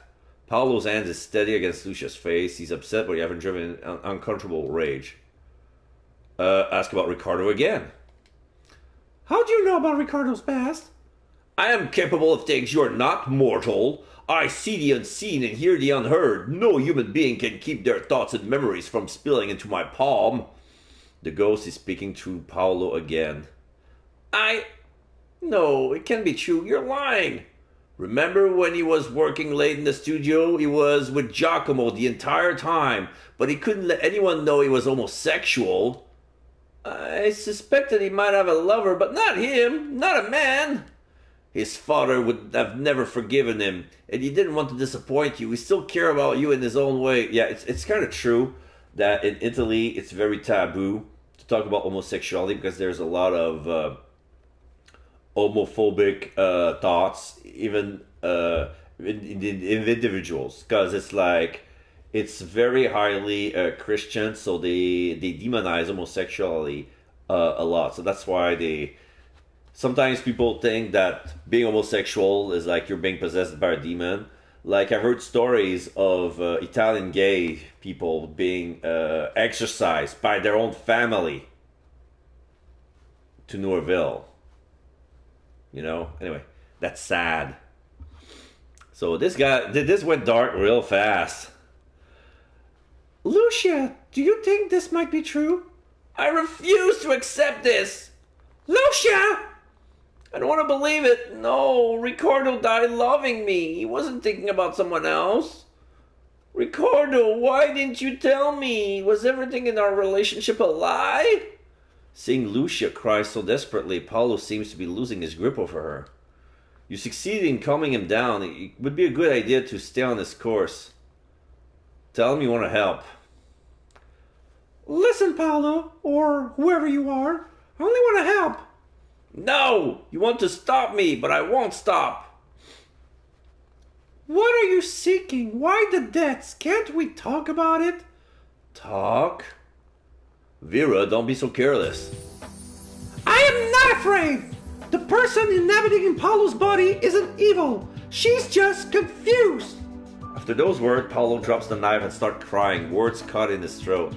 Thanks to Guido's quick thinking, the police arrive within minutes. Officers carry both Paolo and Lucia to the police station. You follow them. Why did you kill Ricardo? Why did you try to kill Lucia? Speak. I don't remember anything. He's himself again. What? He's just playing with us. Sorry, I gotta disagree with you there. Even his voice sounds different now. So you're saying we have another murder by proxy? Bernie still... Actually, no. He started to speak normally. He claims he didn't do anything, but of course, we know that isn't true. Can I speak with them in private for a moment? Go ahead. My patience is running thin. I can't get anything useful out of them.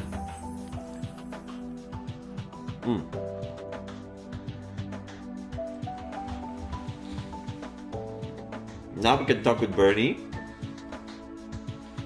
Bernie looks like you desperately.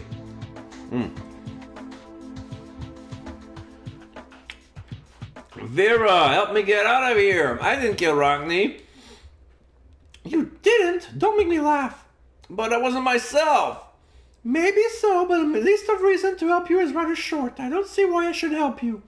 I don't like talking like this, but maybe my words can serve as a catalyst.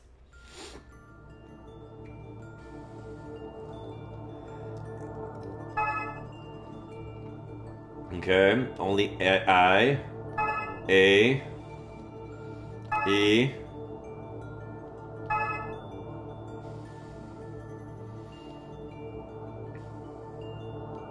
Let's try T. Tell. H. Tell her. Oh, should.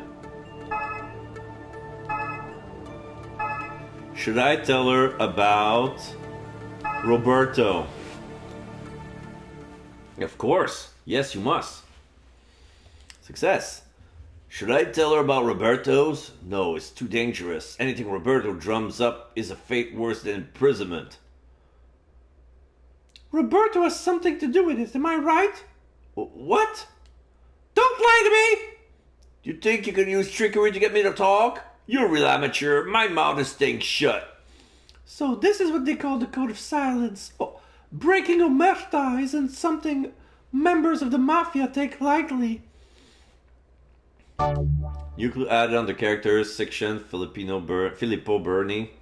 Brandon finally joins the festivities, a perplexed look on his face. What has Roberto got to do with this? Nothing, I was just trying my luck. Too bad. Well, it takes more than a poker face to interrogate someone. Talk with Paolo. How do you feel? What do you remember? It's like I just woke up from a long dream. I want to help, but I can't do this alone. The things I wish to know cannot be found without the locals' assistance. I'm sorry, but I don't think I can help in any way.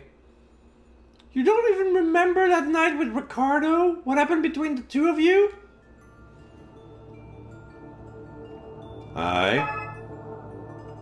If N. No. S. Fuck. I. Oh. I. R. T. Oh, it was a T. H. U. O. No. B. I remember.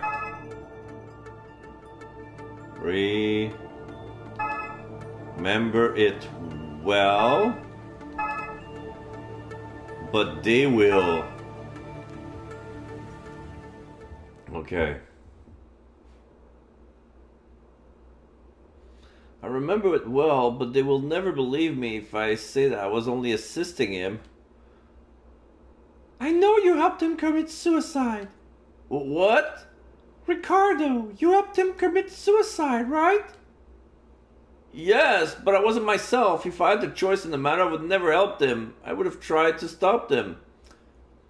I don't get it. Did the ghost possess both of them that night? There was no need for that. Ricardo was already depressed, so it was easy for Paolo to convince to take the big step. Paolo helped him get himself on that tall tree. Yes, and then I ran away and I hid. I didn't know what to do. So you were yourself shortly after the murder? Yes, I hid in the woods nearby for a few days and then the ghost spoke to me again. She had me look for Lucia. And then we caught you. Yes, thank God you stopped me somehow. But the police would never believe me.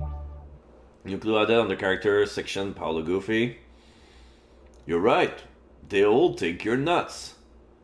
You still have us, Paolo. It wasn't your fault. I will do the situation. Thanks. You have my gratitude. Talk with Lucia. Lucia. I don't need your pity. You have no idea what I'm going through. Discovering that the man you love wasn't who you thought he was and that your feelings could never be returned. I'm sorry, Lucia, but I have to ask you. Did you ever see the ghost? Have you been possessed? What? No! Alright then. Do you know Roberto Anastasi? I'm not personally acquainted with him. I only heard that he's an influential businessman. Why all these questions?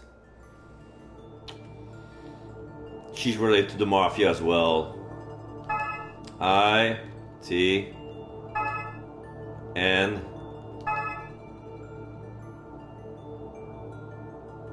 H S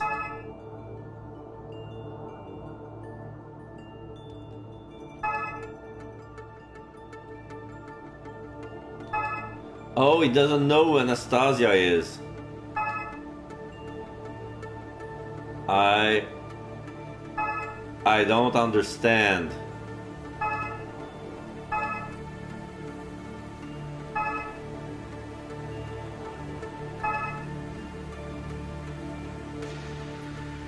Why is this detective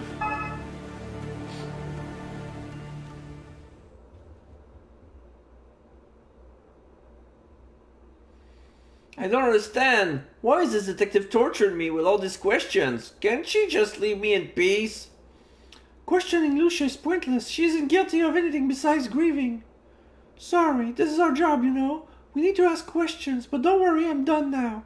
Thank you. I need some time to think. Bandiera comes back with a thermos and coffee in one hand and a folder in the other. Discover anything interesting? Not really. I need to find a way to prove some of my theories. What options do we have left, Vera? Well, our to-do list comprises learning about the diary and determine the ghost's identity. In other words, we need to find the diary's owner and consider the reason for the hiatus. Gotcha. Looks like we'll have to make do with Guido's suggestion. As of now, only Nasi's in the know. Yes, exactly. Then we have to find out the truth about Anastasia's connection to the Mafia. Good luck. I'm still confident that the ghost is just a cover-up for criminal activity. We'll see if you're right. Goodbye, Bandiera. As you exit the police station, you hear a beep from your phone. What is it? My father, he tried to call me, but there was no signal inside the interrogation room. You think it's urgent? Probably not. It can wait. I'll ask him during lunch. Fountain. Town Square. We're looking for Nasi again, right? That's the plan. You search every corner of the town square for a few minutes before giving up. There's no sign of him here.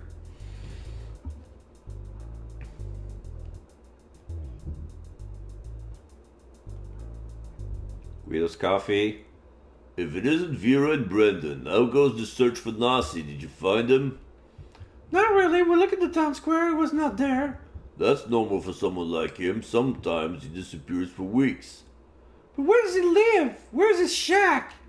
Somewhere in the woods. I don't know where exactly. So you're saying it's next to impossible for us to reach him?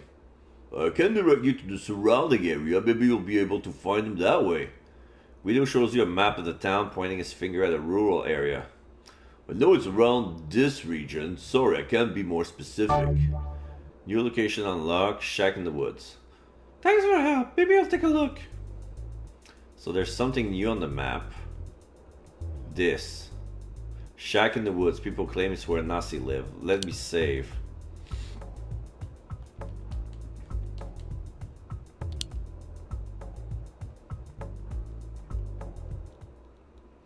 You enter the woods, but you notice Guido was right. There are several signs indicating the number of paths, but the place looks like a labyrinth. There's a sign there.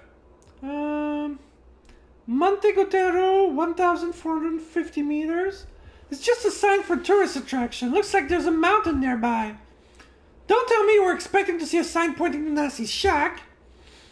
Brenton sputters at your remark. No, of course not. If you ask me, I think we should go back. Wandering around the woods like this is a lost cause. Indeed. We need a map or some indication at least. Let's keep asking around. It might be a good idea to see whether Nasi shows up in town. You turn back, forced to reconsider your options.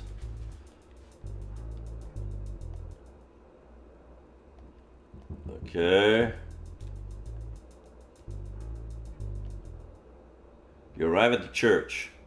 Is anyone here? Da. No point in talking to myself. I come back during operational hours, whatever that is.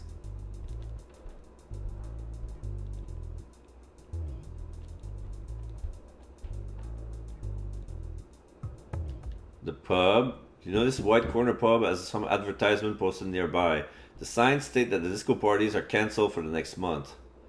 You hail a passerby. Excuse me. Yes, what do you need? We're tourists and wanted to come here tonight, for the ghost party. But I noticed no sign. Ah, real pity. They canceled the whole summer schedule. Weird. Do you know what happened to... Do you happen to know why? Nope. I have no clue why. I haven't seen Gnocchi around since last night, though. Maybe he has some health problems. New clue added under character sections. Francesco Gnocchi. Thanks for your time. This is really strange. I wonder what happened to him.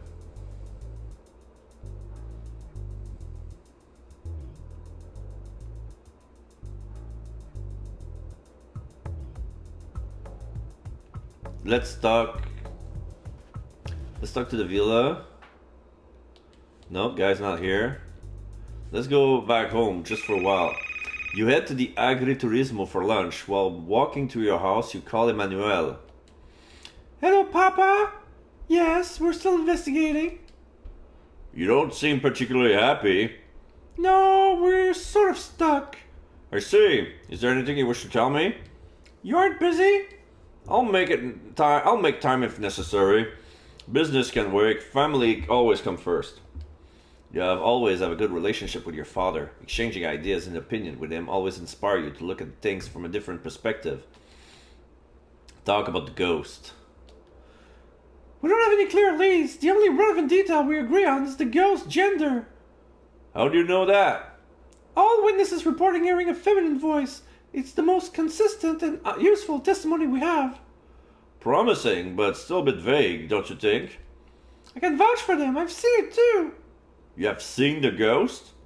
I've encountered it, yes, much like the other witnesses. I couldn't see it clearly. It emitted an intense light. I think she was a woman, though. Talk about Anastasi. We're also following another lead. What is it? We believe our client is hiding something from us. Our sources told us that he had an hand in criminal activity. You mean the mafia? Yes. Admittedly, we aren't absolutely sure about this. They might just be rumors. However, my sixth sense tells me that truth exists in every rumor. Remember to be careful then. You don't need to give him any reason to doubt you. Why? Trust me. If what you said is true, that man might be more dangerous than the ghost. I see. We'll keep an eye out. Talk about the diary. I also found a diary in an abandoned building. What kind of building? An old mental institution. I see. Did you read the diary? I've read it several times. Their diary's contents are too confusing to be of any use. We decided to focus on the last century instead. The writer, Louisa, stopped writing on September 15, 1967. Did anything significant happen on that day? That's the problem. I did a web search and came out empty-handed. In that case, logic presents us with three possibilities. The first is dismissal from the hospital. The second is her losing the ability to write. And the third is death. The new clue added under adjective section mysterious diary. Thank you, Papa. Your advice is always appreciated. I'll talk to you later.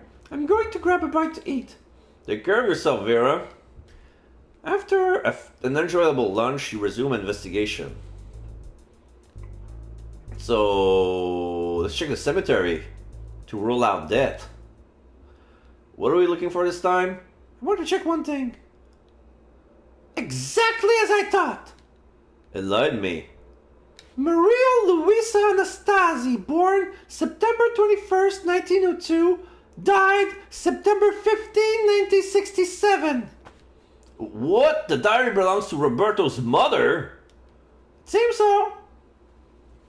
Let me see. So that's her death date. She wrote in her diary until that day. Does this mean that... She died inside that madhouse.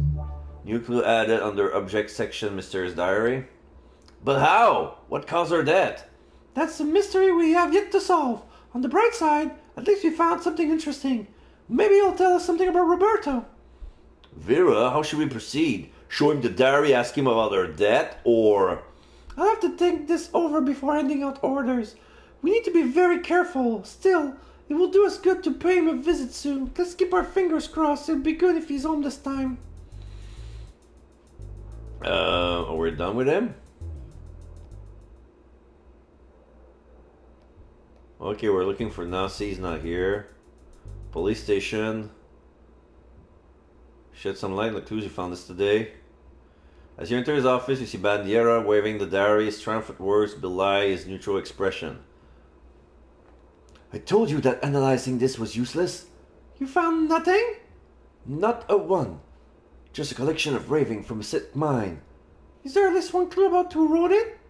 There's a name here. A woman named Louisa.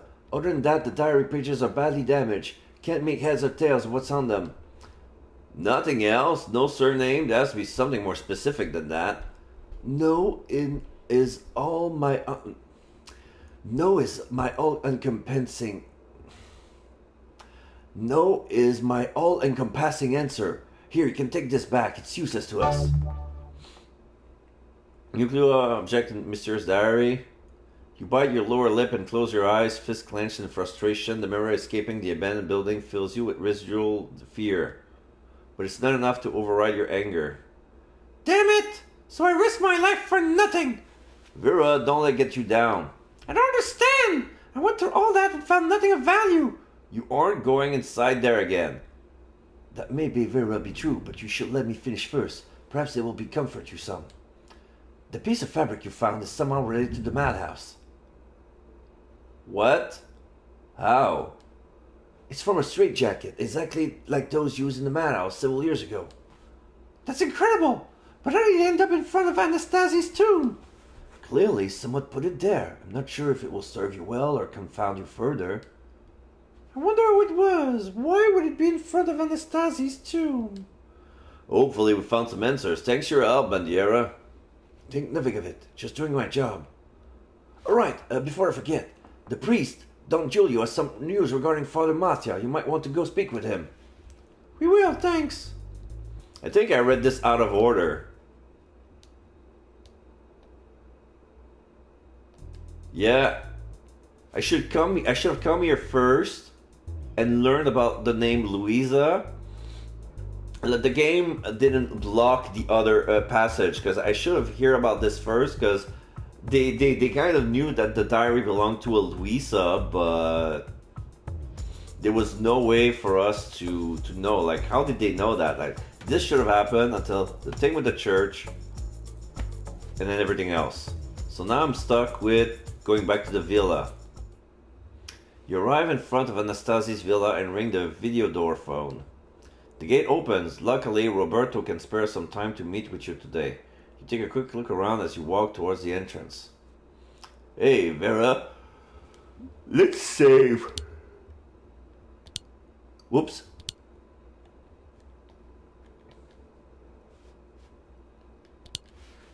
Spot anything unusual? Nothing seems to have changed since we last visited. There are too many items for me to be completely sure, though.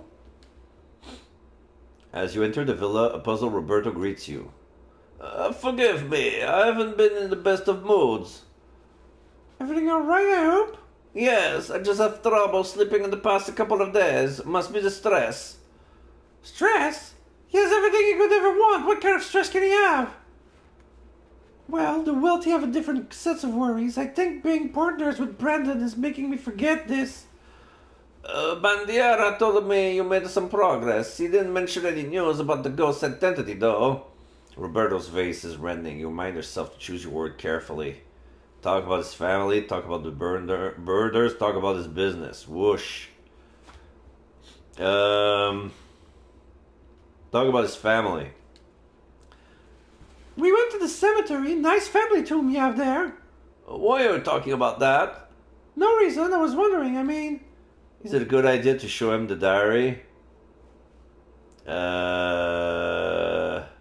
Ask how his mother died. Your mother died in a mental hospital. Do you remember what happened? I don't know. It was so long ago. Roberto snapped out of his daze. Wait. Something doesn't make sense. I have to show him to change the topic. Was wondering how you felt about it. Far from happy, I assure you. I don't remember much. I was very young. That must have been terrible. I too lost my mother at a young age. Oh, I'm sorry. I noticed your father remarried soon after. That he did. I couldn't stand Elena, his second wife. Why? I don't know. She might have been a good person, but marrying so quickly after my mother died, that wasn't fair to her. I didn't live with them for long. I chose to study at a private school away from home. I was only 15 years old when news of their death reaches me. How did they... In a car accident.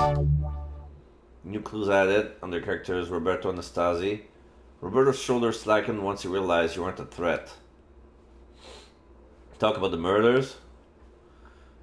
Tell me what you have to say about the murders. The ghost is possessing people, Bernie and now Paolo.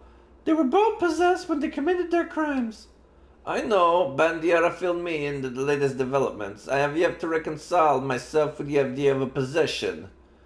Ragni wasn't exactly a gentleman, and that Paolo, this talk of the occult and black magic, lent him a dark aura. I believe in the ghost's existence. I've seen it with my own eyes. However, I think these two murders have nothing to do with the ghost. You might be right, but I wouldn't write off the possibility just yet. Bernie turns himself in right after murdering Ragni. That doesn't make any sense. As for Paolo, we can simply chalk it up to innate awareness. He had no reason to help Ricardo with his foolish plan. What was in it for him? Those are very good observations. It's true that they might have been acting against their will. I'm sorry for always leaving so hastily. I have much to do. We're not offended, actually. We're thinking about going as well. Wow, it sure is late. I hope we're getting back in time for dinner. Brandon nudges you discreetly. Yes, I know. If I'm not asking too much, could you drop us off, Roberto? Sounds convenient. We're heading in the same direction. Wait just a minute. I need a few minutes to myself. Feel free to stay seated. What's with the lie? I want to take a look around. I think he's hiding something. So it was just in my head. Okay, I'm game. You move to an open window, take advantage of natural noises. It doesn't hurt to have a safety net when speaking with Brendan.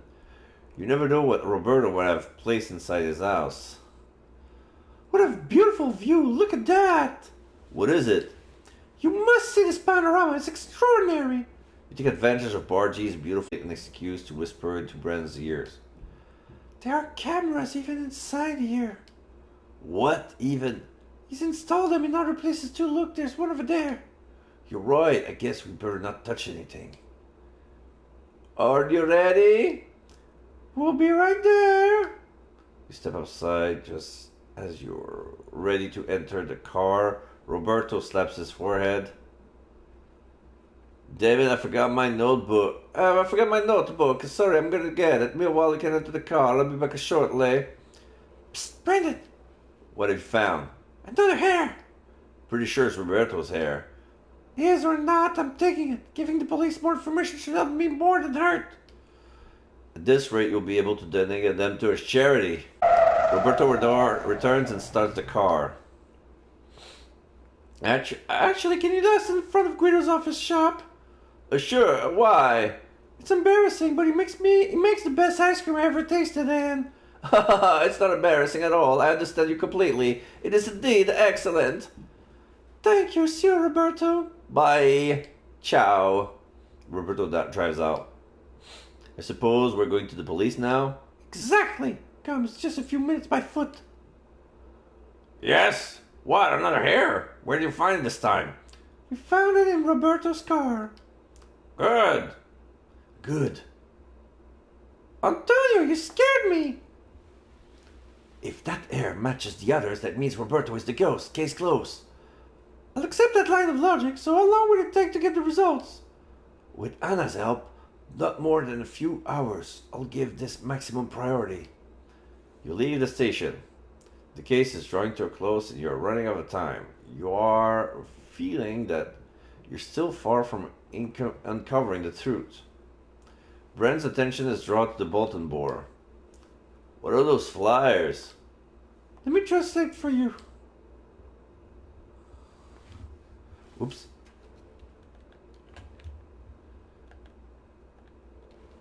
Let me translate for you. Thank you, my dear interpreter. There's a boar hunt going down. They advise against entering the woods.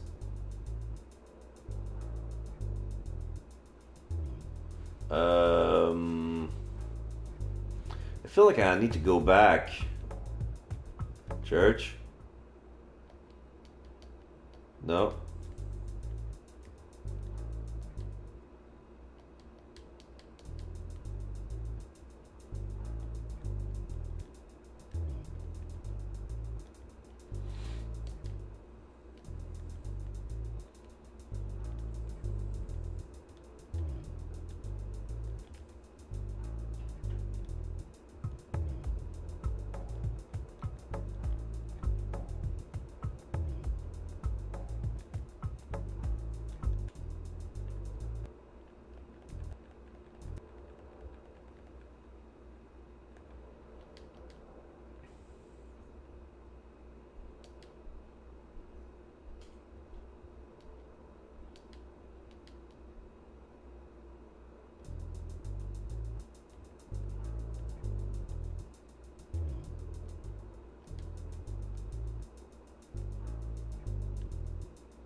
The sign says the castle is closed to the public today.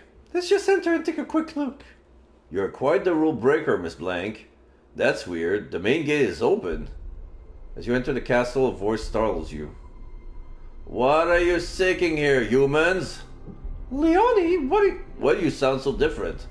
Wait, something's wrong with your eyes. You're not Leonie. You're a smart young woman. You remind me of myself when I was your age. I'll ask again, and you better give me a clear answer. What do you seek here? The ghost, the Dibasema, Shore, Dali, we just want to talk. Let's shore the diary. Look, I found this at the mental institution. Do you happen to know if... The madhouse! Yes, I went inside and... Why did you enter that cursed place? In a split second, Leonie collapsed, eyes rolling back into his head. A ghostly figure emerged from his body.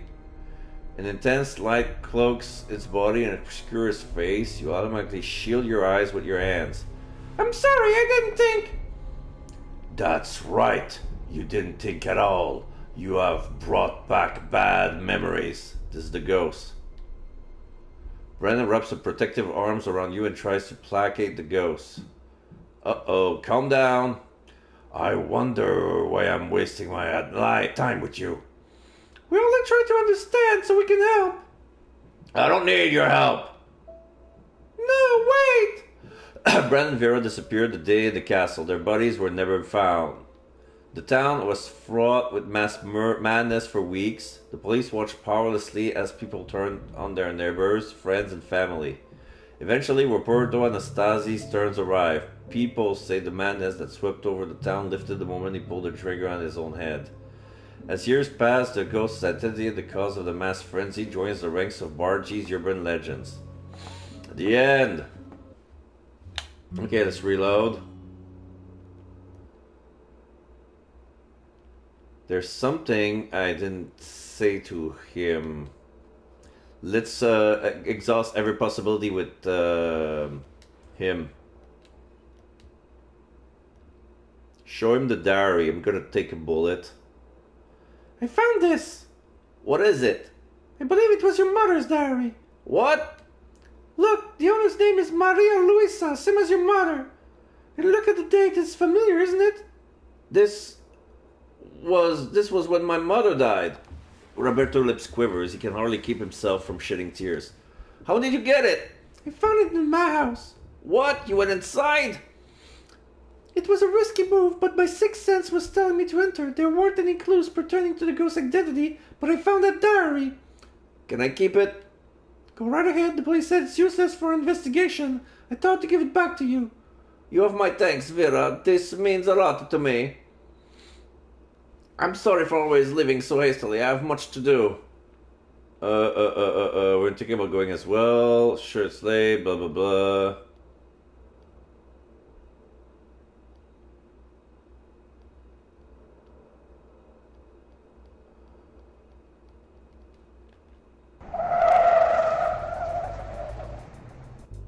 Okay.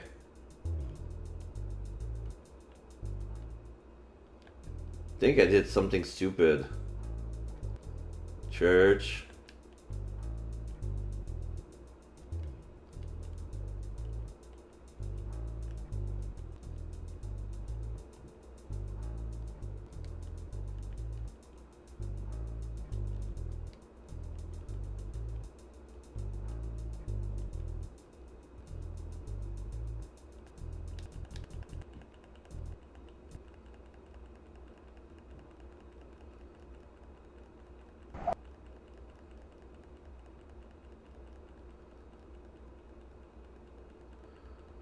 No, giving the diary wasn't a good idea.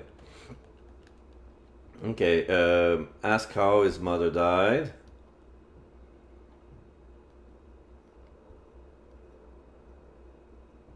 I don't know what's the deal. Consider investigating my personal affair. They meant no disrespect. I was only curious. Money your own business. Roberto was grinding his teeth. He looks ready to explode at a moment's notice. Could he be hiding something? Talk about the murders or his business. Talk about his business. I wanted to ask you something about your business. My business? I mean, you're already rich, and yet you said you're feeling stressed. Why do you work at all? What kind of questions are those? Aren't you overacting a tad? I was just curious. Calm down. We aren't that different, you and I. Right, do me a favor and overlook my behavior. I'm feeling a little under the weather, as I told you before. I don't want to be rude, but please mind your own business. I have enough. You're wasting my time. Wait, no, wait. I heard you investigate the ghost, not my family. Get out of here immediately. I'm sorry, And don't come back unless you want to talk about the ghost. Roberto literally kicks you out of his house. As you walk back to tininess, Brendan's pace has slowed. What's up? My backside kind of hurts. Believe me, I know. And to think I only tried to get some information out of him. What kind of person actually kicks people out of his house? Aggressive doesn't begin to cover it. Only hope that he isn't planning to get us killed. Assuming he really is involved with some criminal activity, we can't be. What's with this noise? You're alerted by an incoming noise. A motorcycle occupied by two riders speeds past many a car, earning the disdain of drivers and pedestrians alike. This is a hit job. You and Brendan are included in that group. Yeah, because what draws your attention first are the firearms. What the hell? What are you doing waving around those in broad daylight? The helmeted riders respond to Brendan's question through the use of force, gloved hands moving without the slightest bit of hesitation. With a bit of luck mixed with own reflexes, Brendan succeeds in preventing the bullets from hitting vital organs. Tired of chasing after a quick-footed target, one of the cyclists switches their sights to you. Concerned for your safety, Brendan charged towards the pair motorcycle, intent on josting their aim enough to wrest the guns from their hands. Vera, take cover, I'll stop them here. Arg! Brendan slumps over the motorcycle, knocks unconscious. The second cyclist disembarks from the bike and points his gun at you. No! A torrent of bullet cleaves your skin, leaving you feeling boneless and fragile. You gurgle a request, blood blotting your lips, but you don't know what it is you're asking. As the cyclist presses the barrel against your temple, you wonder if this is what you asked for. Vera and Brendan were killed by two members of the local mafia near the town square. The local police believe that agents Vera and Brendan attracted the attentions of Bargie's mafia clan, who decide that sleuthing should be rewarded with a permanent vacation. Anastasi received notes of his hired help's death while conducting urgent business. affair. He said he had never expected to come to this and was deeply upset over the matter. The ghost continued his killing spree, spreading panic throughout Bargy. It was only on the day when Anastasi was found dead in his villa that peace returned to the idyllic town. He left no explanation for his gesture. Alright, so this was a bad idea.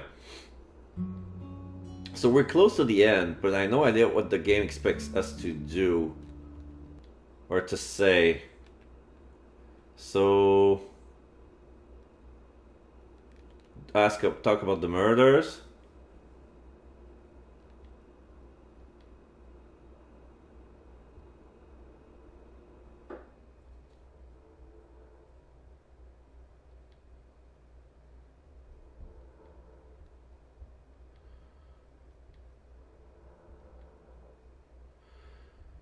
The family, the ghost, or the business?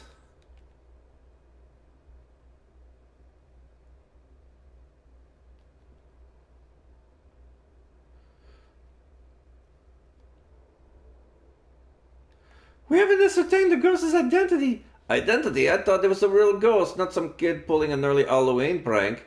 Yes, but as you may know, ghosts have nothing but the wandering soul of those who were once alive. Did I say it correctly, Brendan? Perfect. I wouldn't have been able to define ghosts better myself. I see, and what do you intend to do once you ascertain this identity? Only by knowing her life story can we hope to understand what tethers her to this world. Figuring her out comes before kicking her out. A little sympathy goes a long way. You seem to have put a lot of thought into this. I see I was right in hiring you. You're clearly expert in your field. Okay, so that leaves here. I don't think that's, ask about the family.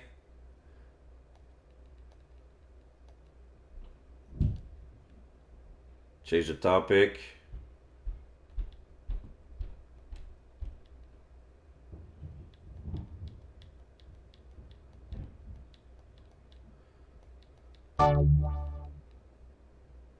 We got this new clue, but what's it gonna do good for us? Roberto's mother, Maria, died several years ago in the mental hospital. His father got itched shortly after her death. Anastasi never forgave him for that. While reading Roberto's mind, you discover what he hopes. He wanted to interfere too much with his business. He also thought that hiring her was risky, but he had no choice. Roberto's father, Marco, married Elena, a woman 20 years younger, his junior. Gnocchi thinks it was a marriage of convenience because Marco was a very rich and Elena very poor. Marco and Elena and Anastasi both died in a car accident when Roberto was away from home. He was only 5 years old. So this is new.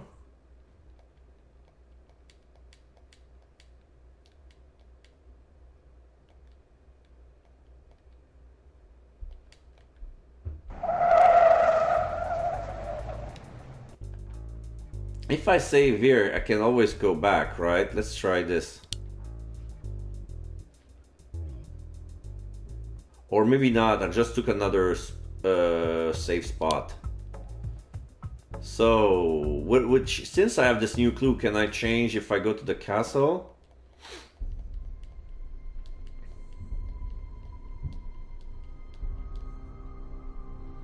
You're the ghost. Oh, really? What do you want from the ghost? I only want to talk to her. I gave no interest in speaking to you fools. Leave. But... Vera, I think maybe we should follow her advice. It would do well to heed my advice. Insist or leave the castle. Please, you must listen to us. We have been trying to understand your motive, but we can't, not without your help. You! Why did you kill those innocent people? Innocent! In a split second, it only collapse and the ghostly figure emerge.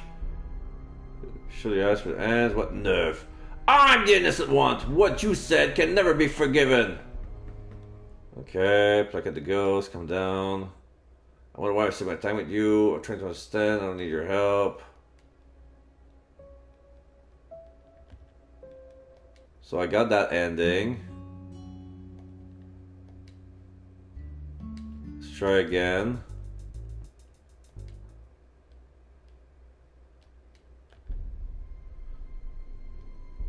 Demoness Eva? No. Demoness? You're in luck. I've seen her. You work for her? Ha ha ha, I work for nobody. This is my personal battle. But she's helping you. No, she's keeping an eye on you, and frankly, I don't know why. I gave no interest in speaking to you fools. Leave. But, Vera, I think we should follow her advice. Okay, leave the castle. Uncertain what to do now. Clearly the ghost doesn't want to listen to you. You wonder if someone else is capable of convincing her. I need to find Nasi.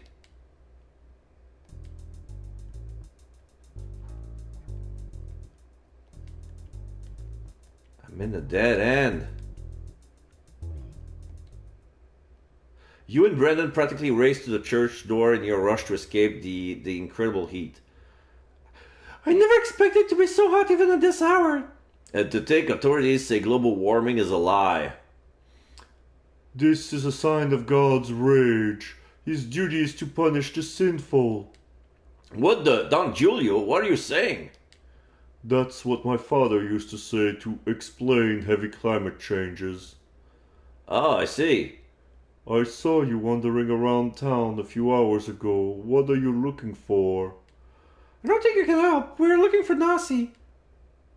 Gino? You can find him taking a stroll in the town square.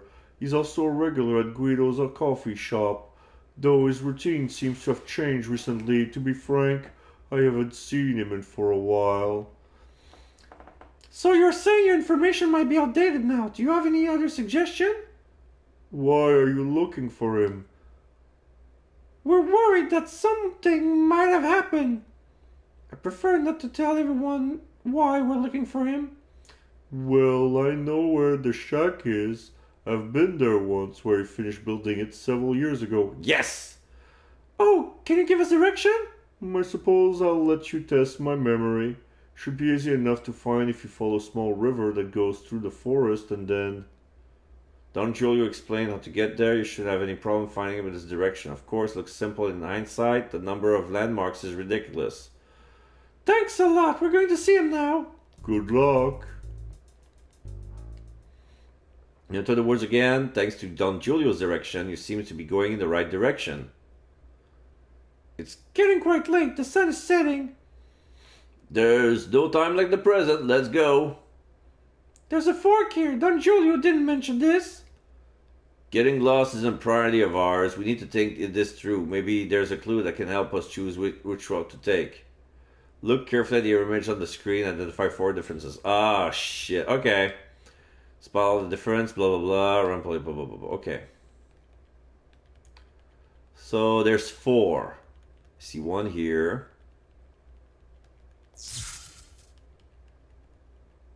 One here. 1 dot here. And...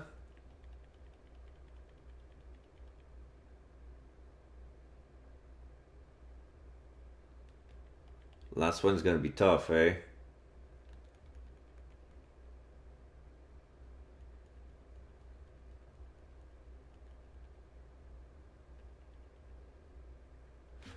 Okay, let's explore this.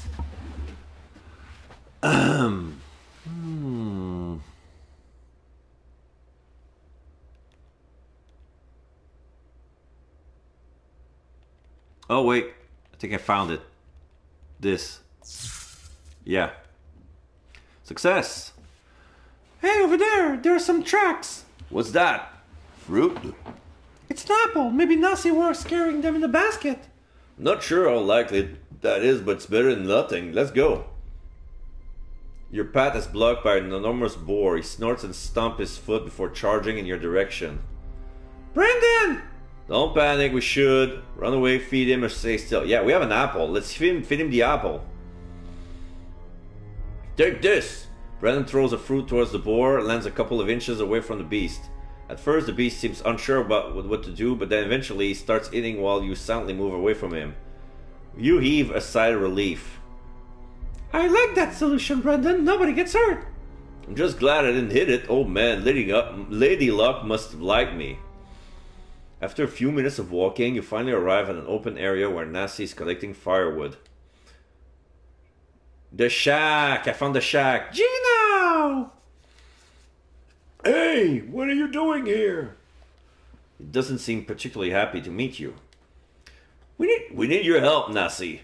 My help? For what? You must help us with the ghost. Show him the diary. Why did you disappear? Read Nasi's mind. Alright, we're gonna read his mind first. I T N T O W. I want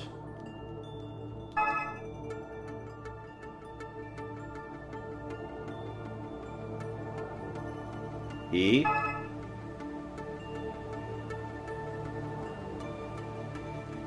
M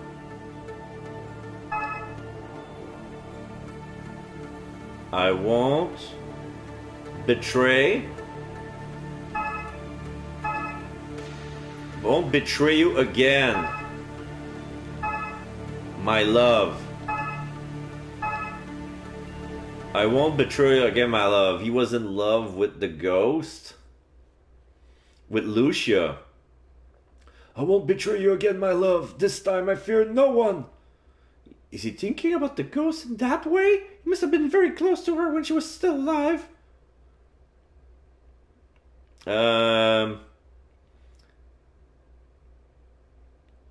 Why did you disappear? I needed some time to myself. That's what they say, right? Who says this? Women! When they want to dump you, they always use the same sentences. I need some time to think. I need some time to myself. Ah, you're quite right, Nasi. Oh, break it up. Now's not the time to commiserate. You must help with the ghost. Help you? It's the ghost who needs help. What? I'm getting tired of all this. Explain. Calm down, Brandon. We've been wandering around town with a ghostly killer on the loose, and everyone keeps saying that she's the one who needs help. Everyone? Who else told you that? A famous exorcist, Father Mattia. Ah, I know him. He tried to exorcise me too several years ago. Really? I don't know if it's the lightning or atmosphere created by the woods, but Nasi seems different, almost scary.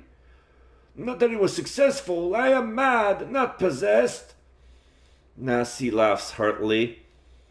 Never thought I'd see the day when someone crazy admits to being crazy. Right. That's as clear as day to me. Show him the diary. Take a look at this. Nasi's eyes widen in recognition. This is... You recognize this diary? Yes, it's Maria's diary. Where we would write our own stories. Nasi, the ghost is Maria, right? Yes! You met Maria Luisa in the madhouse, didn't you? I loved her. We were happy together. Madness be damned. Not even people's disapproval could keep us apart. Then that day... Be strong, tell us what happened that day. I remember there was a different nurse, a different medic. They gave her a different medicine. Nasi seems to age as he shares his sorrow. His body can hardly contain the sadness that rests within. Shoulders shaking uncontrollably and wrinkles deepening. They poisoned her! They killed her! Who, Marco and Stasi? Yes, I'm sure of this. He must have planned this. He wanted a remarriage and his bride-to-be was Elena. Maria was in a mental hospital, but Marco was still tied to her by marriage. He couldn't get married when he was still attached. During those years, he couldn't be seen in public courting another woman. There wasn't another way for him to escape their judgment. So he thought it was better to just kill her? That's really cruel. Yes, cruel is the right word. We should have just asked the local priest to void the marriage for good reason. he had many options that wouldn't have resulted in murder, but he didn't take advantage of them. No one suspected him? He was powerful, you know. The control he had over puts Roberta to shame. I tried to talk to the police about this when I was released, but several years had passed, and nobody would listen. Gina, do you have any idea why she's doing this? For revenge? She killed innocent people. I don't know. She has never told me her motive. I only know that she is like an injured animal.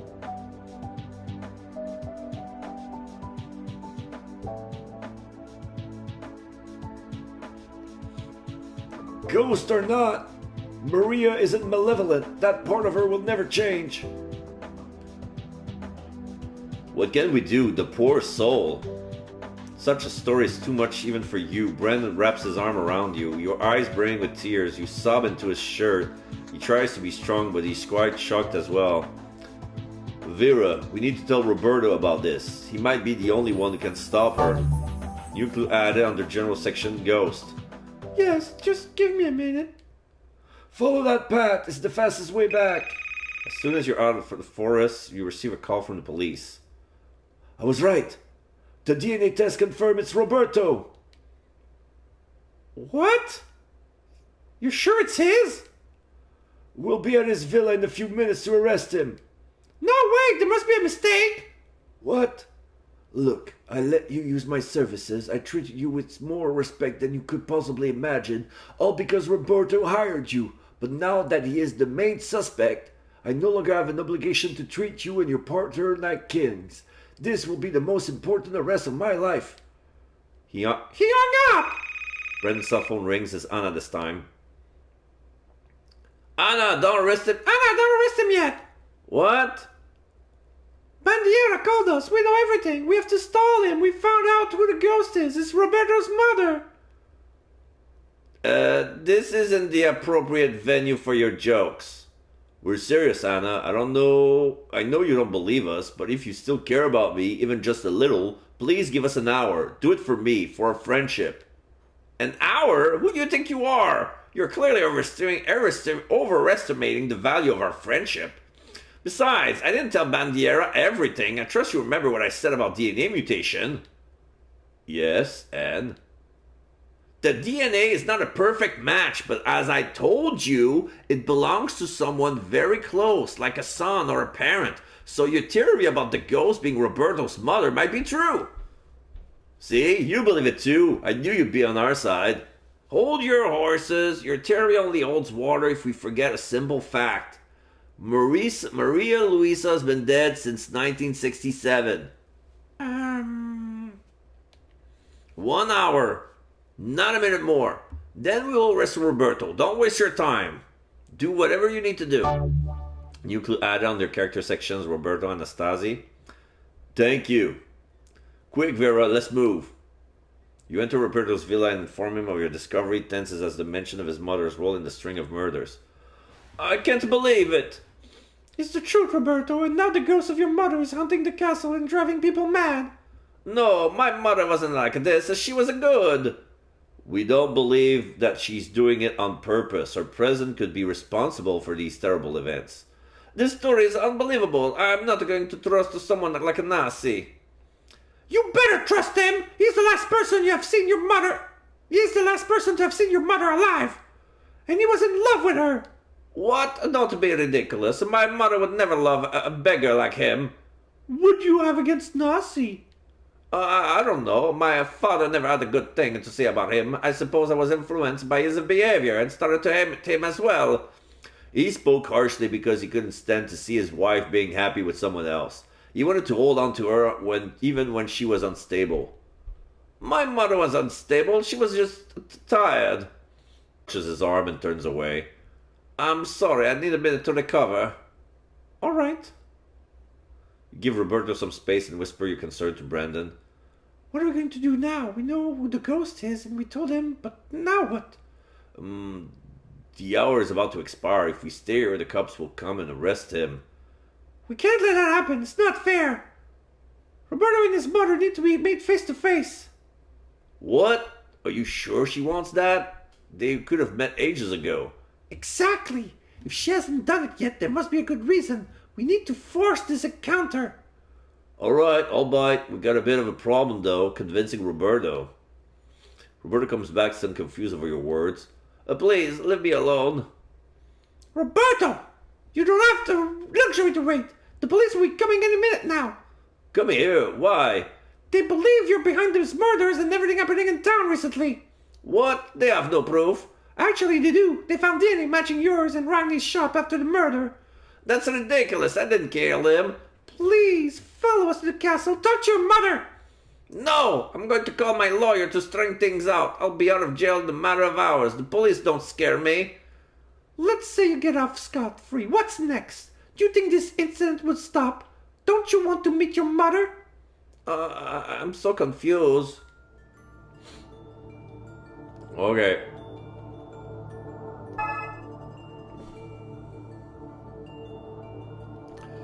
Okay, so E S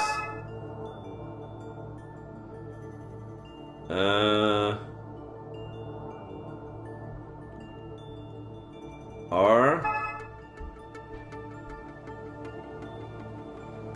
N. No N. D. No D. T. O. Mother.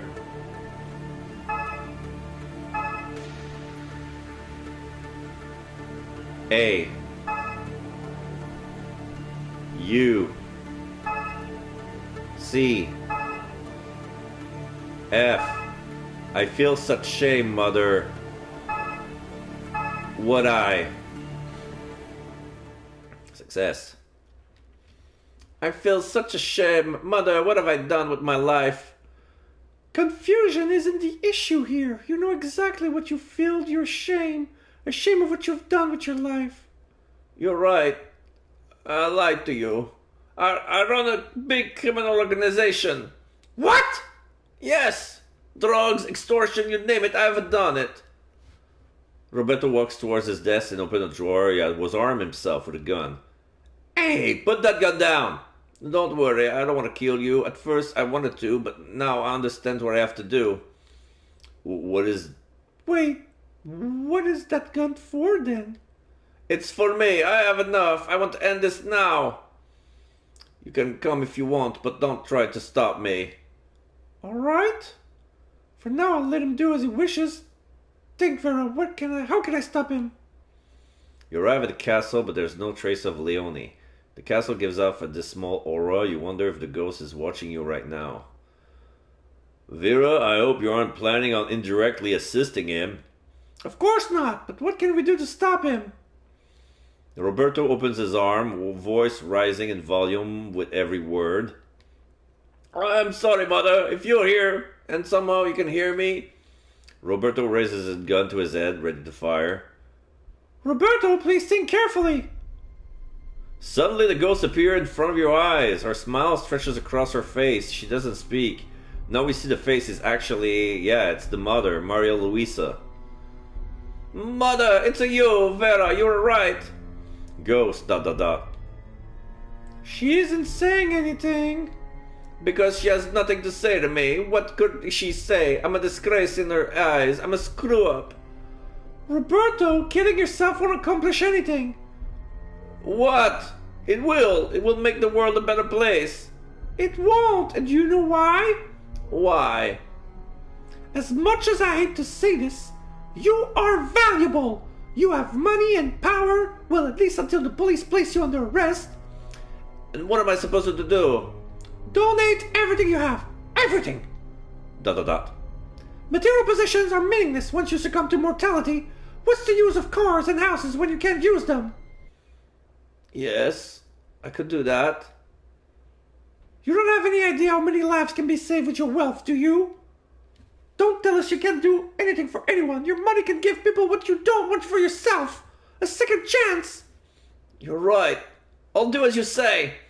I'll cooperate with the police. I'll give them enough information to stop all my men. This will prevent them from doing more harm. And I will donate everything I have to charity. Roberto hesitantly lowers his gun before returning to its position against his head. What use is living without family? My never cared about me, and that woman could never replace my mother. Did she even love me? Was it all in my head? I can't stand this loneliness anymore. Mother, I miss you. I want to see you. You hear a click. Roberto's fingers waver over the trigger. The ghost. Stop it, Roberto! The ghost flies over and disarms Roberto of his gun, causing him to skittle across the floor. Roberto's attention is divided between the ghost and his gun. Mother? I wanted to let you kill yourself. I wanted to watch you take your last breath. Roberto cowers before her. Oh, Mother, forgive me! He's kneeling and he's praying to the ghost with his hands. But then, Vera's words struck me. I realized that no matter what wrongs a person commits, they can still find the path to salvation. You're my son after all. Oh, thank you, Mother. Thank you. You should thank Vera. It was only thanks to her words that I changed my mind. First Italian playboys and now ghosts. How many fans do you have now? Pretty nice of you to accept fans from the other side. I have half a man to smack you, Sully. The man is right, Vera. You and my son share similar traits. You could have been just like him, living in the lap of luxury without a care in the world. And yet, you came to this small town to help me. I am very grateful for what you have done. Can I ask you something? Yes, I suppose you have some questions. Why she murdered those people? So, will you stop now? Yes, my soul will be able to rest in peace now. Seeing Roberto change his mind, heal my wounds. But why did you murder those people? What possessed you to frame innocent people? I was angry. I couldn't forgive them. Every bad action would make me furious. You used Bernie to kill Ragni. Why? Because the police would have never been able to catch Bernie otherwise. He was selling drugs to teenagers. Ugh. So that guy was a drug dealer? I think I would have preferred that he was just possessed. Who knows how many lives he screwed up. And what about Ragni? Oh, he was a stunning member of society. He was familiar with the ways of a criminal. The shop was just a cover. Ask Roberto, he knows that well. I prefer not to talk about this, but Ragni was a true criminal, no less than Bernie. Right, I can understand why you did that to Bernie and Ragni.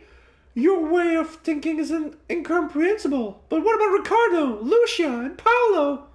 Lucia's voice goes soft as she draws parallels. Ricardo wasn't happy. He couldn't live happily as himself. He reminded me of the person I was when I was in the madhouse. So I used Paolo to end his miserable life. You frame an innocent man! He isn't innocent. He wanted Lucia for himself. If only you could see what I saw. Why? What did you see? He might have appeared harmless, but search his house. I think the authorities have already done that. Yes, but not thoroughly. Tell them to look behind that huge bookshelf in his bedroom. You'll find a hidden room. What? He has photo collection of young girls, not to mention satanic books and items. He is a sociopath, a potential serial killer. I honestly find this hard to believe. All serial killers seems innocent, harmless. That's why they're so dangerous. Are you saying that he killed? No, he hasn't killed anyone yet, but he could start any time. I believe that his passion for Lucia could have been the final push to start the killing. It seems like a stretch, but she does know things we humans don't. That's incredible!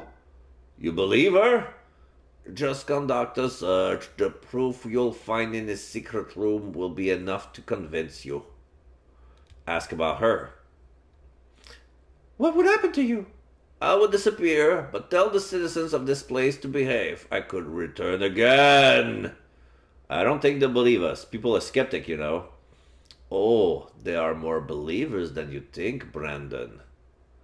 Using fear as a way to control people? I think I've seen this before. But what about Nasi? I've been with him until now, all those years spent in the woods, watching the stars at night next to the fire with him. What?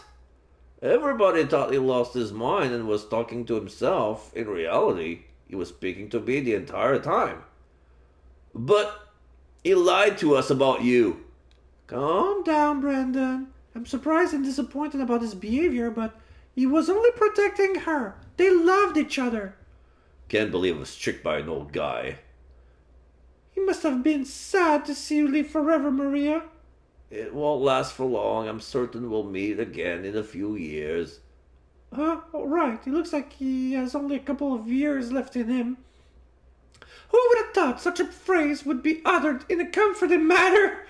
I'm looking forward to it. Ask about Roberto. You think Roberto will keep his word?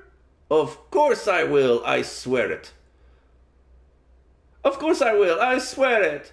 Rest assured, I am attuned to others' thoughts and feelings. Roberto is telling the truth. She pauses meaningfully. You should know what I'm talking about, Vera. Yes, of course.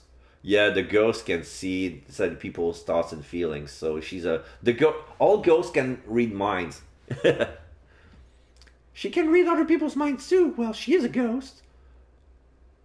I've already changed, Vera. I want to spend the rest of my life helping people. I believe you. I felt the same way when I realized what I was capable of. Huh? Nothing. Meanwhile, on the southwest castle tower. Master, Vera has once again solved the case. I believe she is ready now. Mystery no more. What's this? Platinum Vera. What? I platinum the game? Solve the case with a good ending. So this is the good ending. Get all the other trophies. Day 2, 4, 5, 6, 7. First clue. See the ghost for the first time. Are you going to try the exorcist? Party night. Go disco dance. Find the diary. Find Nancy in the shadow. Okay, so basically finishing the game platinums the game. Even if I found many ways I can die, I didn't find all the ways I can die, but they don't give us trophy for that. They get a trophy for things I do in the story. I believe she is ready now. Yes, I have no complaints about her performance. She should be ready for the festivities at hand. It is a pity, however, that I have never got the chance to see her true abilities. Raw talent is only nurture when unaided. What are you suggesting? Silence! Are you not ashamed of your forgetfulness? Do recall the full extent of my power, Eva. No secret can be kept from me. I see everything. I'm sorry, Master. I only wanted... Enough! We must commence preparation. It will take time to get everything ready. And you know how much I disapprove of dawdling. I can't wait to have her here with us. I too shiver with anticipation. Since my time as a druid, when immortality was not yet a reality, I always sought the power to read other people's mind. But such a power cannot be gained through rituals and alchemy. For how many years have I yearned for that ability? Imagine having the capacity to capture strangers' very thought, to know them better than they know themselves, and then change the course of their actions with words alone. Eva cradles herself in her arms, voice softening in affection. Doesn't this sound familiar? We succubi can effectively control men like puppets, and Vera can control people with their thoughts turned or words. She's unique, just like me. With her as an ally, we will be able to fulfill the prophecy. A new army of undeads will soon rise and stop humanity from destroying our beloved Mother Earth with their foolish behavior. Back to Vera and Brandon. I think we can say farewell to each other then. Yes, we'll be leaving now. Otherwise, the police might think we're trying to help Roberto escape. That shouldn't be a problem. I already called him. I told Bandiera to meet us at the castle entrance. His reaction was odd, though. Yeah? What makes you say that? When I told him and I planned to cooperate, he sounded disappointed. He probably wanted to make a big arrest, complete with guns and sirens. I imagine he didn't expect a hardened criminal to ask to be handcuffed. He didn't get his chance to shine. You're just doing him a favor. You and Brendan exit the castle. As you cross the bridge, you watch the sun set over the beautiful Italian landscape. The sun's rays cast warm hues over the castle, steeping everything in orange. For the first time during your stay in Bargy, the town's oppressive heat dissolves into a comforting warmth. You wonder if Louisa's presence in conjunction with the heat has made people more susceptible to possession. Once her rage dissipated, so did the heat to a lesser degree. Maybe it's sentimentality speaking, but you feel as if Louisa is embracing the home she loved and trying to project. You know, it's not so bad here. You mean, apart from the insane heat, corruption, ghostly and demonic presence, and... Oh, come on, Brendan. Can you spare a moment for romance just this once? I need it after all this suspense. Let a girl chill up after her ongoing saga of death, remorse. I pity the girl who winds up with you. You really can't read the atmosphere, can you? Oh, right. I'll tell you what. I'll take you anywhere you want before we leave. You've been away from home for a while, so you're probably craving some attention from her father figure. Watch out, old Brendan here is gonna put Emmanuel to shame. Don't bite off more than you can chew. Besides, you're not that old. And... Yes? Never mind. I was about to pay you a compliment, but I changed my mind. I don't want to hear you bragging all the way home. What? I never brag. Well, almost. You roll your eyes at Brandon. Such immaturity does not deserve a verbal reply. Brandon's fangs hurt, lower lip quivering in an effort to contain suppressed laughter. You clapped in a hand over your eyes to block the image. No 30-something-year-old man had the right to do something so childish. The look on his face was just... Brandon flings an arm around your shoulder and peers into the minute opening between your eyes and hand. He hums words at you. Come on, you know you want to. Don't be absurd. What are you playing at? I'm too old for the funny faces game. At least that's how you thought how your words came out. I have no idea what you're saying. What she said? Oh, Come on, you know you want to. oh.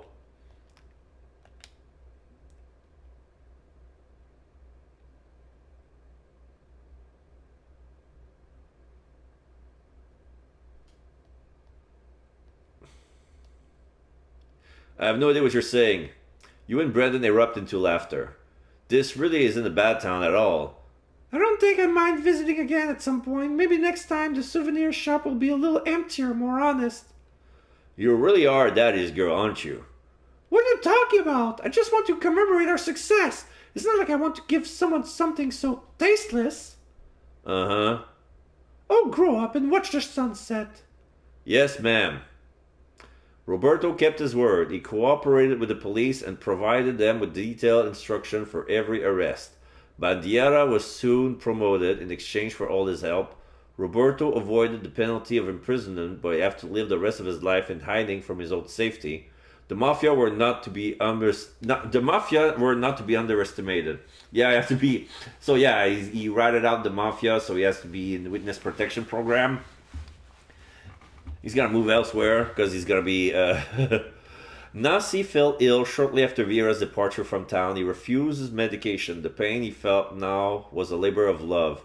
He wanted to leave this world as soon as possible to reunite with his love. The police found the secret door the ghost spoke about in Paulo's home. He received a light sentence and was released for good behavior. Once out of jail, he disappeared from town. Years later, Lucia found love in the arms of a wealthy businessman who had the unexpected habit of telling the truth at all times. Despite his tendency to stick his foot in his mouth, Lucia was happy. Oh my god, are you for real? We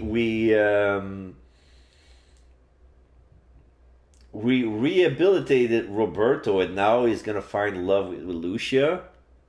Every once in a while, Vera would think about how Bargy and the woman whose love for her town and its people tethered her to a world in which she no longer belonged.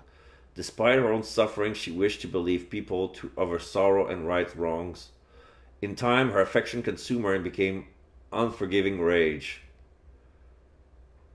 Maria should not have to bear all of the burden.